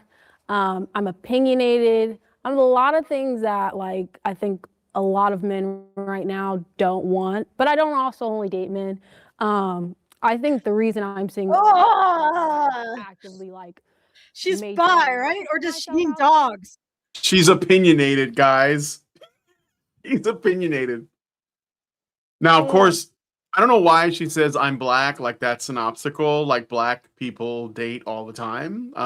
Pretty sure. I don't think it's against, nobody's made it illegal, and there's plenty of Black men around, if that's what you mean, unless you're looking for white men and they don't want you, and maybe that's why you're upset. But that's I think that's just cope. It's an excuse for the fact that she can't find a relationship, and but saying I'm opinionated, that's scary. That means she is not pleasant to be around. That's all I'm gonna say. That means she argues, she picks fights. That's what I'm guessing. Like when a woman says opinionated, that usually means something a lot more severe than it sounds like. It probably isn't an opinion on the Roman Empire. Yeah, right. All right, let's hear her go on. This last year or so, after being in such a terrible situationship, I was just I actually. Oh, what a surprise! Situationship means I was chasing after a man that a bunch of other women were also after, because I only go after the top 1% of men in my area, and I realized I was putting up with it for a while. And then for whatever, I got I didn't get picked, and now I'm mad. So yeah, well, I mean, right there, that's why you're single. And I think that indicates very strongly why you're single. You went after a man you could never get a commitment from. And he probably went after him because he gave you FOMO. And here's the really, really problematic bit of all this. If he had turned around and actually gave her a relationship, how long before she wanted to kick him out? How long before that urge to gurge, that urge to reject started to build in her? Because once you lock down a man, he's not dating 5 other women. So how do you know he's really worth anything, right? He stops dating other women. He stops being able to make you feel he can leave on a dime. And he stopped getting that excitement of potential withdrawal, the withdrawal of his company. And he starts to look less and less attractive to you. And that's the problem with women like this. This is the real reason why they're single. If a man commits to them, he becomes less attractive to them. First of all, because he can't induce FOMO, because he can't withdraw his attention as easily anymore. He doesn't have other women orbiting him, so he doesn't seem to be as attractive as he was when he did. Right? When she hadn't locked him down. And because her attraction to him is in part the fact that there is uncertainty in their relationship, as soon as that uncertainty resolves, his attractiveness goes down. And then there's all of the narrative around how living with him means that he's getting some special essence that she can't account for, but she knows that the accounting is always in his favor, which engages that kind of petty jealousy or envy towards her own partner. And all of this is being aimed at their relationship. So how soon before she gives in, and then she has all her friends picking at all of his problems or the things that they're constructing, and she's got all the TikTok challenges, and maybe he's tired from work and he doesn't want to be cute, right? And then she's like, oh my God, he doesn't really love me. You see, all of that starts to circle the relationship. And this woman doesn't have a strong enough mind to reject it. So I'm guessing that situationship is about as much as she can expect from her life until she fixes that. She starts kicking out the influences that don't allow her to pair bond. She starts kicking out the addiction to uncertainty that makes her think that this man is very attractive when all it is uncertainty. If he resolves that uncertainty, bam, 90% of his attractiveness to her is gone. And then suddenly he's showing up every day. But that's what patriarchy is. And him showing up is getting something from me that I'm not getting from him. And then bam, the 10% of his attractiveness goes. And then she's kicking him out the door for what? Because of all of the pressures in her own head that she hasn't resolved and nothing to do with him. So I'm saying if that situationship had even offered her a relationship, she'd still be single. All right. All right, I got a super chow from Richard Bier for $5, and he says, this sounds like the live-action remake of Lesbian Space Princess at the Cave of the Straight White Malians. However, it is missing the acid vat and a thespian. All right. It's a rest. Yeah. The Straight White Malians and Lesbian Space Princess were the best part of the entire show. And the chauvinistic ship, the problematic ship. All of the male characters are the best part of that. Hell, even the drag queen was a good character compared to the female characters. All right, let's play some more of this. Care to seek out love. Whatever will come to me, and then I'll put it on the chopping block for whether or not it's for me or whether or not it is or isn't. But yeah, I think there's a lot of factors. Again, black. Are you a Muppet? Opinionated, loud, argumentative. I think I'm just like a lot of things that the dating market. And I am your counterproof. The dating market rejects argumentative, opinionated women. and maybe when that kind of woman comes back into fashion, then she'll be set. But she doesn't have to change. The world has to change. So yeah, but the thing is that I'm opinionated and argumentative. Managed to have a relationship. It may be, very Peter natural, but I think it's more than that, lady. Something else. She's probably just a bitch, Allison. She's probably a bitch, and she doesn't want to actually reckon with her own, let's say, flaws or her character flaws, because she doesn't. No one's ever told her she has character flaws to work on, and that she's just fine the way she is, and that's the most important thing, that you shouldn't let anyone try to control you, because that's what men do. So yeah, just be argumentative and opinionated, and I'm sure that a man will come along and put up with it, but he better not be weak. But you see how that makes the feminist framework makes every relationship a struggle session, right? You can never be comfortable. It is, yeah. You can never be peaceful, and the man always has to be 1 foot out the door, or you won't be attracted to him. We have created a system where human pair bonding goes to die. Yep. Okay. All right. Next. And I'm okay with that. I think that I'm still single because I'm not settling. I know what I need from a person, and I know what I want from a person, and so I'm not going to get into any type of relationship. Just you know what she wants? Avoid or a need or whatever. She wants a man who. Her standards are just too high, guys. That woman right there deserves a 10. Obviously, she is not gonna settle. Well, I mean, this is cope. They're just giving excuses for why they aren't. That doesn't act. There's no reflection on themselves. No, and that's the thing. I mean, I don't know if we have time, but I think most of the men are like, I just need to do more. Okay, and the women are like, I just haven't found men that are doing enough. I'll go for as long as it takes. Let's finish it off. I'm not that uncomfortable right now. I don't have a headache. Mia's finally stopped biting me. She was doing that occasionally. So you guys got to step up to this woman's level. Look at that. That's a 10 right there. Don't you know? NovaFan21 gives $1 and says, feminist, it's only insecure men who don't want opinions from women. Non-feminist women holds her hand up to speak. Feminist, she doesn't have any opinions, rather. She doesn't have any opinions. Okay, let's keep going.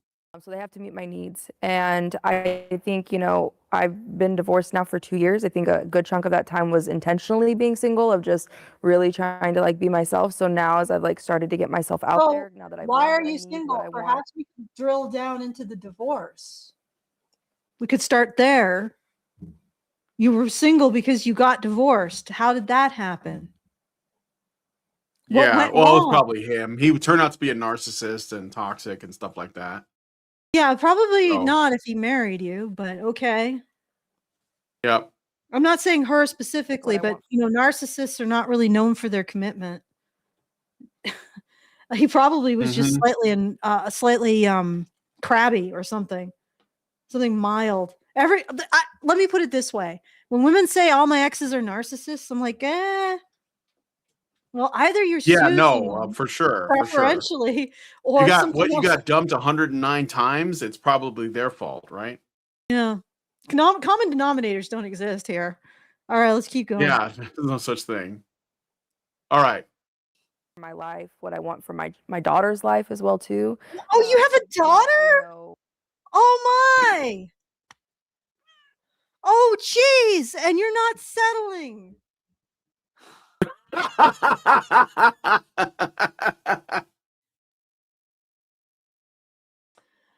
Why did you drag another helpless human being into your mess, lady?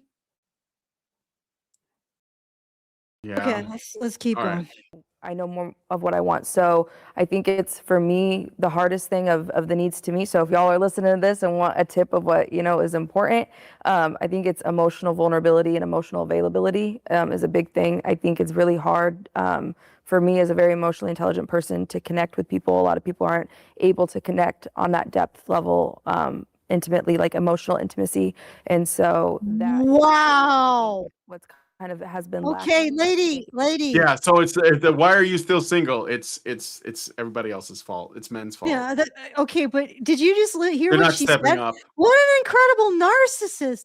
People just don't have the depth of feeling that I have and the intelligence and you got divorced, lady.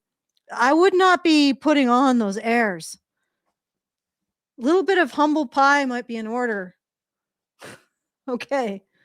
Yeah, right? it hard for me at least to find that person because I'd say that's just such a core need. But essentially, I'm not settling, and Such a core need. I'm just But you're not settling. for the right person. I don't think I know that I'm single because truly at heart I'm the problem.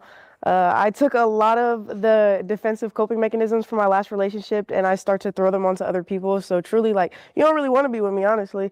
And then when you think about it, like where I'm at right now at LSU, the dating market is like trash. Like, it's kind of just like, excuse my French, but it's a little slutty. So it's just like, Daphne at home at least recognizes that she is the problem. She's the only one of the women that have said that. But it's also other people. It's everybody's fault. Two wrongs equal a who cares. Yeah. I don't want anybody in the same sense that you said you don't want to settle. I don't want to settle for somebody that's dating me and the girl down the hall. I don't want to settle for somebody that I see you at a party or I see you at the club and you with 16 different girls. Like, one, I know I'm the problem. So if you do that, I'm going to be toxic in return. So why would I put myself in that situation? What situation is she putting herself in? Unfortunately, Just like dating Dating a men man with who are 16. banging You multiple realize women. there's a spectrum here. Like, there are not like the only men that exist in her world are dating 16 other women. How did that happen? Do you not notice that there are other men in the world not dating 16 women? Like, where did they go? Like I He got doesn't see standards. those men. Those men are I not got standards. people. Right, I got standards. I'm not dating the men who have 16 other women, so that's why I'm single. There are other men in the I'm world. sorry, it's Velma at home, not Daphne. It's Velma at home. That's who that is. But I'm have I gone nuts here? There are other men besides one's dating 16 women. Like, I'm single because I just don't want the men dating other women. Yes, that's Get right. them- I get the want men who- exclusive access to the men that are basically like playing the field, not the Yeah. men who are not playing Yeah. the field. Those men are obviously I don't want them because other women don't want them. They must not be desirable for some reason. And then she Right. never pauses and says, okay, if my condition for finding a man desirable is that he's dating 16 other women, because this is really revealing. I'm not dating because I don't want to date men dating 16 other women. There are other men out there, my dear, guaranteed. Right. And she's like, have you considered that if you can't even see the men who aren't dating 16 other women, that maybe if you ended up locking down the man with 16 other women and made him exclusive to you, you might cease to find him attractive. Because the thing that's attracting you to him is the fact he's been orbited by other women. God damn. Like this, you cannot have relationships with these women. These are women, they have found 4 women that it would be impossible for anyone to have a relationship with, because what they want is contradictory. It makes no sense. It's unself-aware. That one woman is a massive narcissist. The other woman is, I'm single because I got weird hobbies and I'm healing from building a huge career as a thrift store worker, not a thrift store owner, just a worker.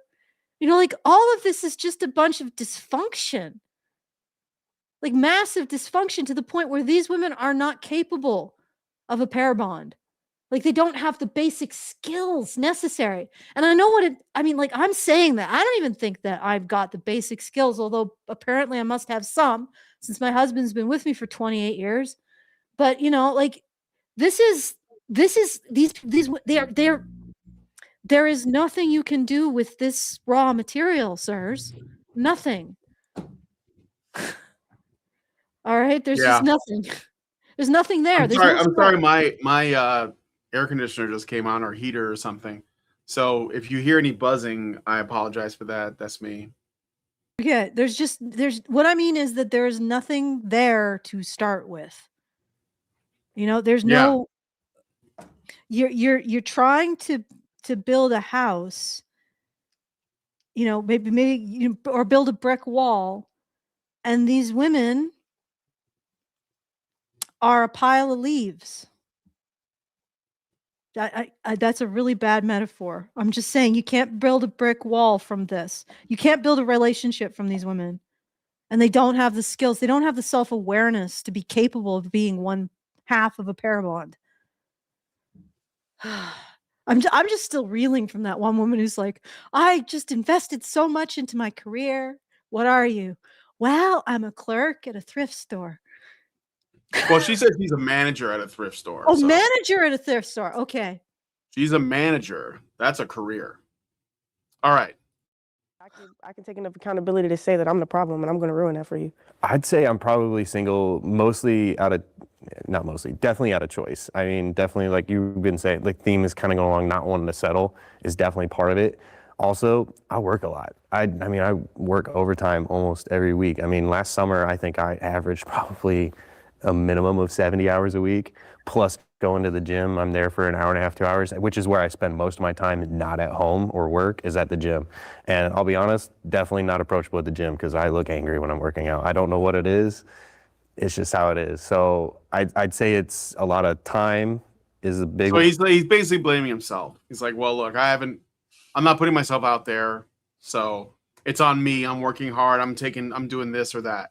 Well, it's not society's fault. It's not men's fault. It's not women's fault or anything like that. So his attitude has improved since the guy intervened to protect his status, which is interesting.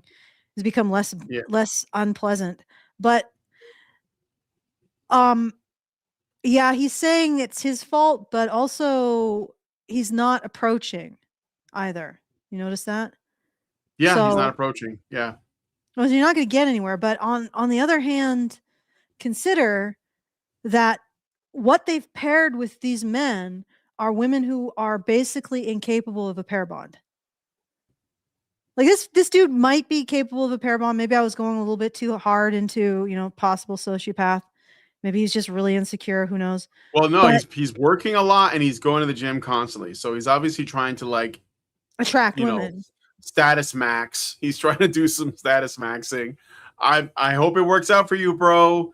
But I think the problem with Gen Z women is not just that they're not approaching you. I mean, if you talk to these women, you are on this panel, that's what you're up against. Like, Well, yeah, you're gonna have to have some crazy standards, and then it's gonna be really tough, anyways. But anyway, well, I mean, he doesn't have a high enough emotional intelligence to understand that. Who? Okay. All right. If I were to rank these women on this panel in terms of emotional intelligence, I think most of them, okay, maybe the Velma at home might be like a 1. Like from a 1 to 10, maybe a 2. Right? I wouldn't mess with any of them. They're all train wrecks. Yes, But I'm not. If you put a gun to my head and I had to pick one, I'd probably go with Velma at home because she's honest about her flaws, and the others, like single mom, hell no. Oh God. But Like, she's also a no. narcissist. But I'm Yeah. talking about emotional intelligence, which is the bedrock for a Oh. relationship.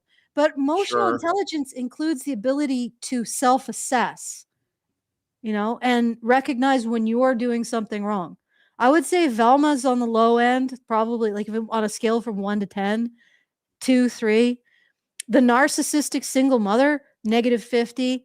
The other woman, what was I can't even remember what she There was was the now. black Oh, chick the with the black blonde wig, and then there was the chick, the She thrift store leaves okay. manager.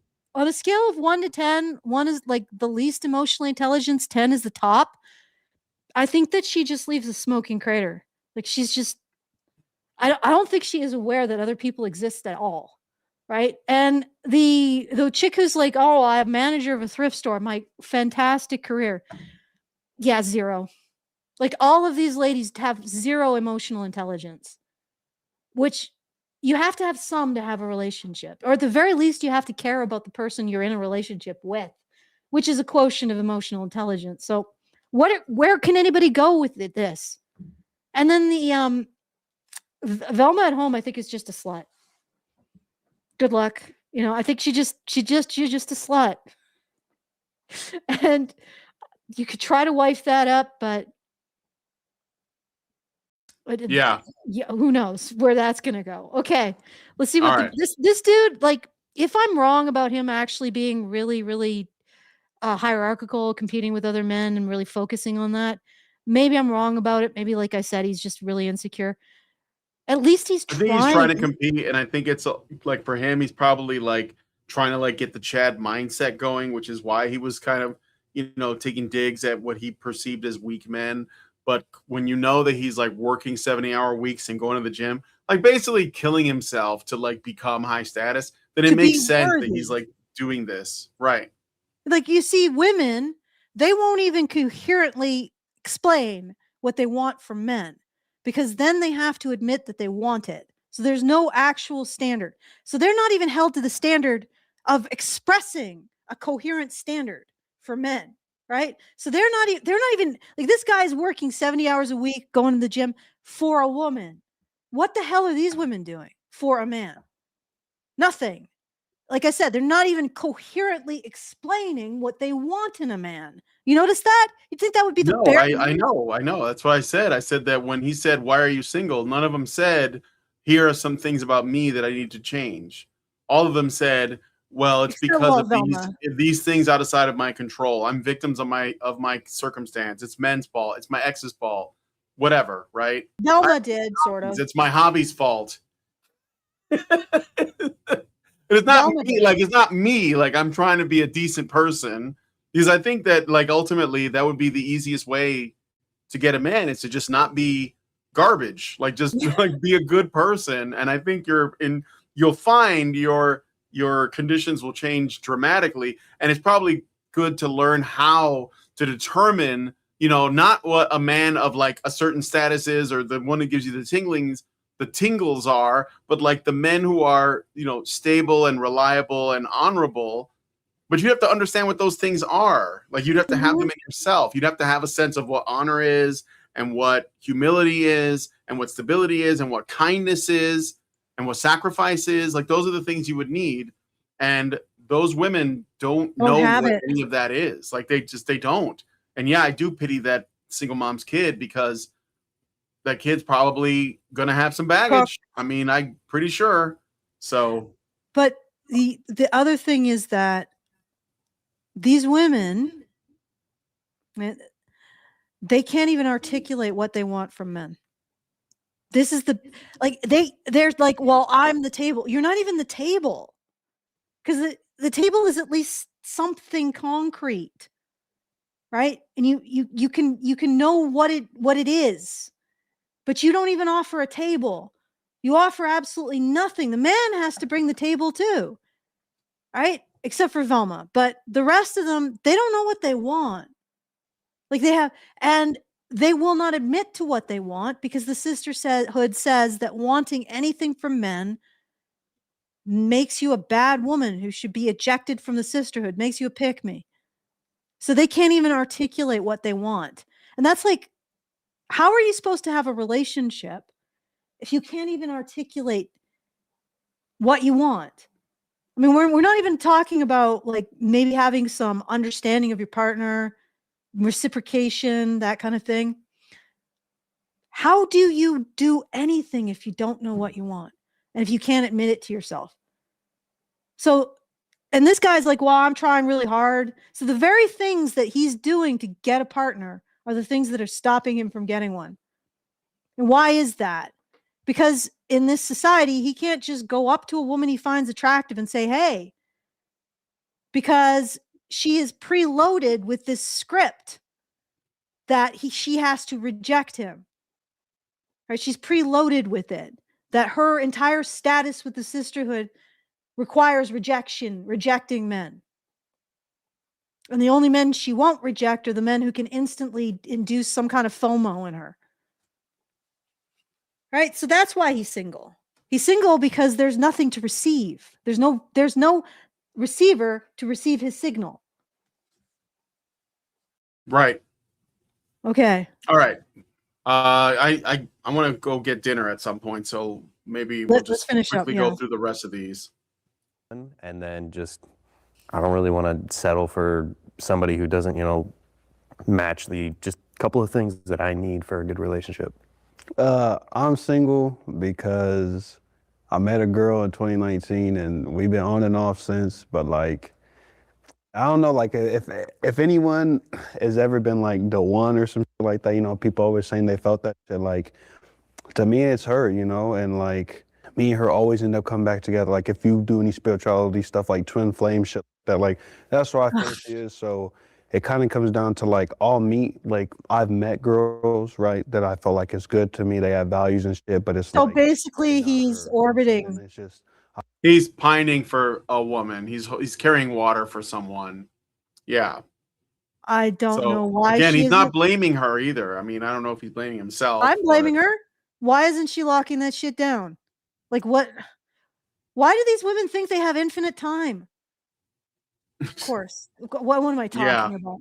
But the other thing is it's an off and on again a relationship. So it probably is exactly the thing that I'm talking about. When she's in the relationship, she can't settle into the relationship because of all of the bullshit she's been told that makes him think. Well, that she's probably keeping him around for when she's exhausted all of her options, and then she'll be like, okay. And he'll probably just be like, yay. But it sounds like they're actually like are in relation. That they're cycling in and out of an actual relationship, right? So that, yeah, okay. So this guy isn't. This guy's just cooked. He's not single. He's just cooked. Yep. And I don't necessarily like think that's a bad thing per se, but like I don't know. I guess yeah. So I'm single because like I just choose to like wait for her essentially. So. Oh yeah. So you're fucking in love with a woman. Like this is the funny thing. None of these women are like that. Notice that? I'm single because men aren't good enough, and whatever the hell the thrift shop woman thinks. And he's like, I'm single because he's waiting for a woman. So he's like deep in like the vasopressin pair bonding stage. And the stupid bitch is just like, I don't know. What do you think you think you're gonna get better than this dude bonded to you? You're not. You're just gonna get worse. It's only going to get worse from him. Guaranteed. For whoever that is orbiting him. Yep. Ugh. I When guess I they're grew up stupid. Catholic, something that I was in the church, all these other things. I didn't have a real relationship with God, didn't really read the Bible or understand a lot of it. And then after college, really these last like 4 years or so, I've grown a lot in my faith, and I've learned a lot more about my values and Wait, what did I we skip? can allow, what I can't allow in a relationship, what's a non-negotiable and what isn't negotiable. And some of the things that I was passive about or was like, okay, I don't love that, but you know, it is what it is. I've changed that perspective now. And so I'm a lot more selective, a lot more intentional about what it is that I'm looking for. You know, I've had past relationships where there's been, I guess, what I would consider a red flag now that I was like, okay. Yeah, I think they skipped that other dude. No, they did. What it is, I'll deal with it. Well, just let's And now it's deal like, with well, it. now I know I don't want that. So that would be a huge reason. And then just But maybe he's like, I'm the married. person has the same I don't know why morals I'm and here. values and all those other things. Good, The sensible. reason I asked you guys to do that is because 100% at some point during the time of this video being on YouTube. Oh, he's just telling them that there's people that watch the video. So basically, this guy's like, I have like these values, and women aren't measuring up to that. Well, good luck with that, Brody. But Yeah. yeah, I guess the guy in the black didn't. He did say some neat stuff about the 80-20. He did mention the 80-20 rule. The guy in the black when we were talking about dating apps. So, but I didn't want to. I mean, this has gone for like 2.5 hours, and I want to eat. So. Yeah. But yeah, that's basically it. I mean, the most red pill guy there is the guy in black. He knows about the 80-20 rule. He knows about simps. He understands that he is in a system. He may not know it super well, but he's definitely like, surveilling the terrain a little bit better equipped than the other guys, especially the guy that's waiting for his on again, off again girl to like. Yeah, but you can't blame him. Like this is. No, this I is know. the- I'm not this is mad the at them. I stupidity. mean, I understand. I know guys that are in situations like that where they're like, no, it's gonna work out eventually. It's like, oh man. No, Oh, I get yeah, I it. know. But like, this is what they like. These women are. This is what they're dealing with. The problem is that these women don't value what men have to offer at all. And I'm not even talking about masculinity and dominance in bed and whatever the slutty Velman wants. But just these dudes, I don't know. I'm still a little bit suspicious of the dark gray flannel guy. They're all look like they are pair bonders. Like they present that way. And women don't value that. They don't know to value that because they think that a man wanting to be in a relationship with them is somehow secretly villainous. Like he's just an oppressor, which creates all kinds of psychological pressures. The truth is that these men are single because apparently their female counterparts who are on the right side are hot messes who are incapable of having relationships.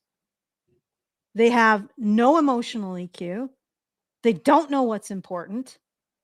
They have strange notions. They constantly project onto men. They blame men. They, in one case, is just an outright narcissist. The single mother's a narcissist. I think the other one's a narcissist. They're inconsistent to the point where they don't even know what they want. They don't want to even admit and acknowledge that they want something. How do you have a relationship when you won't admit and acknowledge that you want the other party and what they have to offer? These women are just incapable of a partnership. They are massive, steaming hot messes. And the reason why the men are single is because the women are massive, steaming hot messes. That's the answer. And they don't have any imperative to do better, be aware of themselves, be aware of other people, right? No imperative to step up in any capacity. And then talk about, oh, well, I'm the table. You're not even the table. You're nothing. You're just a pile of miserable self-contradictions and expectations and lack of clarity and poor values. And an obsessive desire to do what the sisterhood tells you to do. Like these women are massively damaged, and they're damaged by feminism. I'm going to be honest. They're damaged by what feminism tells women constantly about men. And these men are just being men. I wish conservatives would watch this shit. Look at these men. right? Again, gray plaid dude, not so sure about, but the rest, including the moderator who's probably already married or in a relationship, all of these men are marriageable. Do you see what I'm saying, Brian? Yeah. Every single one of them is expecting to bring something to the relationship, to understand their partner, to pair bond. They're expecting to step up. Every single one of them frames it in terms of what they need to do. Yes, white plaid dude has values. Yes, the guy in the black has some ideas of what is going wrong, and he's probably right. But they are all worthy partners for a woman. The problem is, look at the woman that they are potentially paired with. They're worthless. Okay. Yep. And I'm not even talking about, I'm not even referencing body count. I'm talking about brain fold count. These are a lot of smooth brains there, doing very little except keeping their skulls up. Okay. Okay. I'm done. Well, then that's it. So we can wrap it up. Do they realize that this is what they presented? Like a bunch of very put together men who are also physically on an order of magnitude more attractive than the women. Do you notice that? Yeah. They're all tall. They're all fit. They're all good looking. They're all calm. Well, except for Gray Plaid, man. He's a little bit neurotic, but whatever. Maybe he's just insecure, right? They all exude that kind of energy that you could be calm with them, like they could provide stability. And the women, it's like, where did you scrape them from? Mm-hmm. Like Skankville? Good Lord. And I wonder if anybody comments on that. And none of these women want to bring anything. None of these women want to recognize, truly recognize. Velma sort of recognizes, doesn't seem to want to do anything about it. Oh, whatever. Okay. Fucking disasters. All right. Okay. All right. So if you want to make commentary, you want to tell me what's what, feedthebadger.com/justthetip. That's the best way to send us a message. And any funds you want to send us to help us keep going is the best way for us to receive it. So that's feedthebadger.com/justthetip, badgernation.online if you want to join our community. And Brian, just say whatever final words you have. About this, or just like to end it off? Well, I mean, I think I've said everything I needed to say about this. Yeah, I mean, Gen Z dating is cooked. I don't know. I mean, look, there might be a way out of it, but it's the way that we've been doing things is not working. So I hope these guys find someone that isn't crazy. I think that's really what it comes down to. Yeah, yeah. The men are hoping to find someone not crazy and not like these women. So, yes. But anyway. I would wish that conservatives would see this and realize it's not men's fault or problem. Yeah. Like there is a categorical difference in value between the left side of this, the men's side, and the women's side. Yeah, for sure. Okay.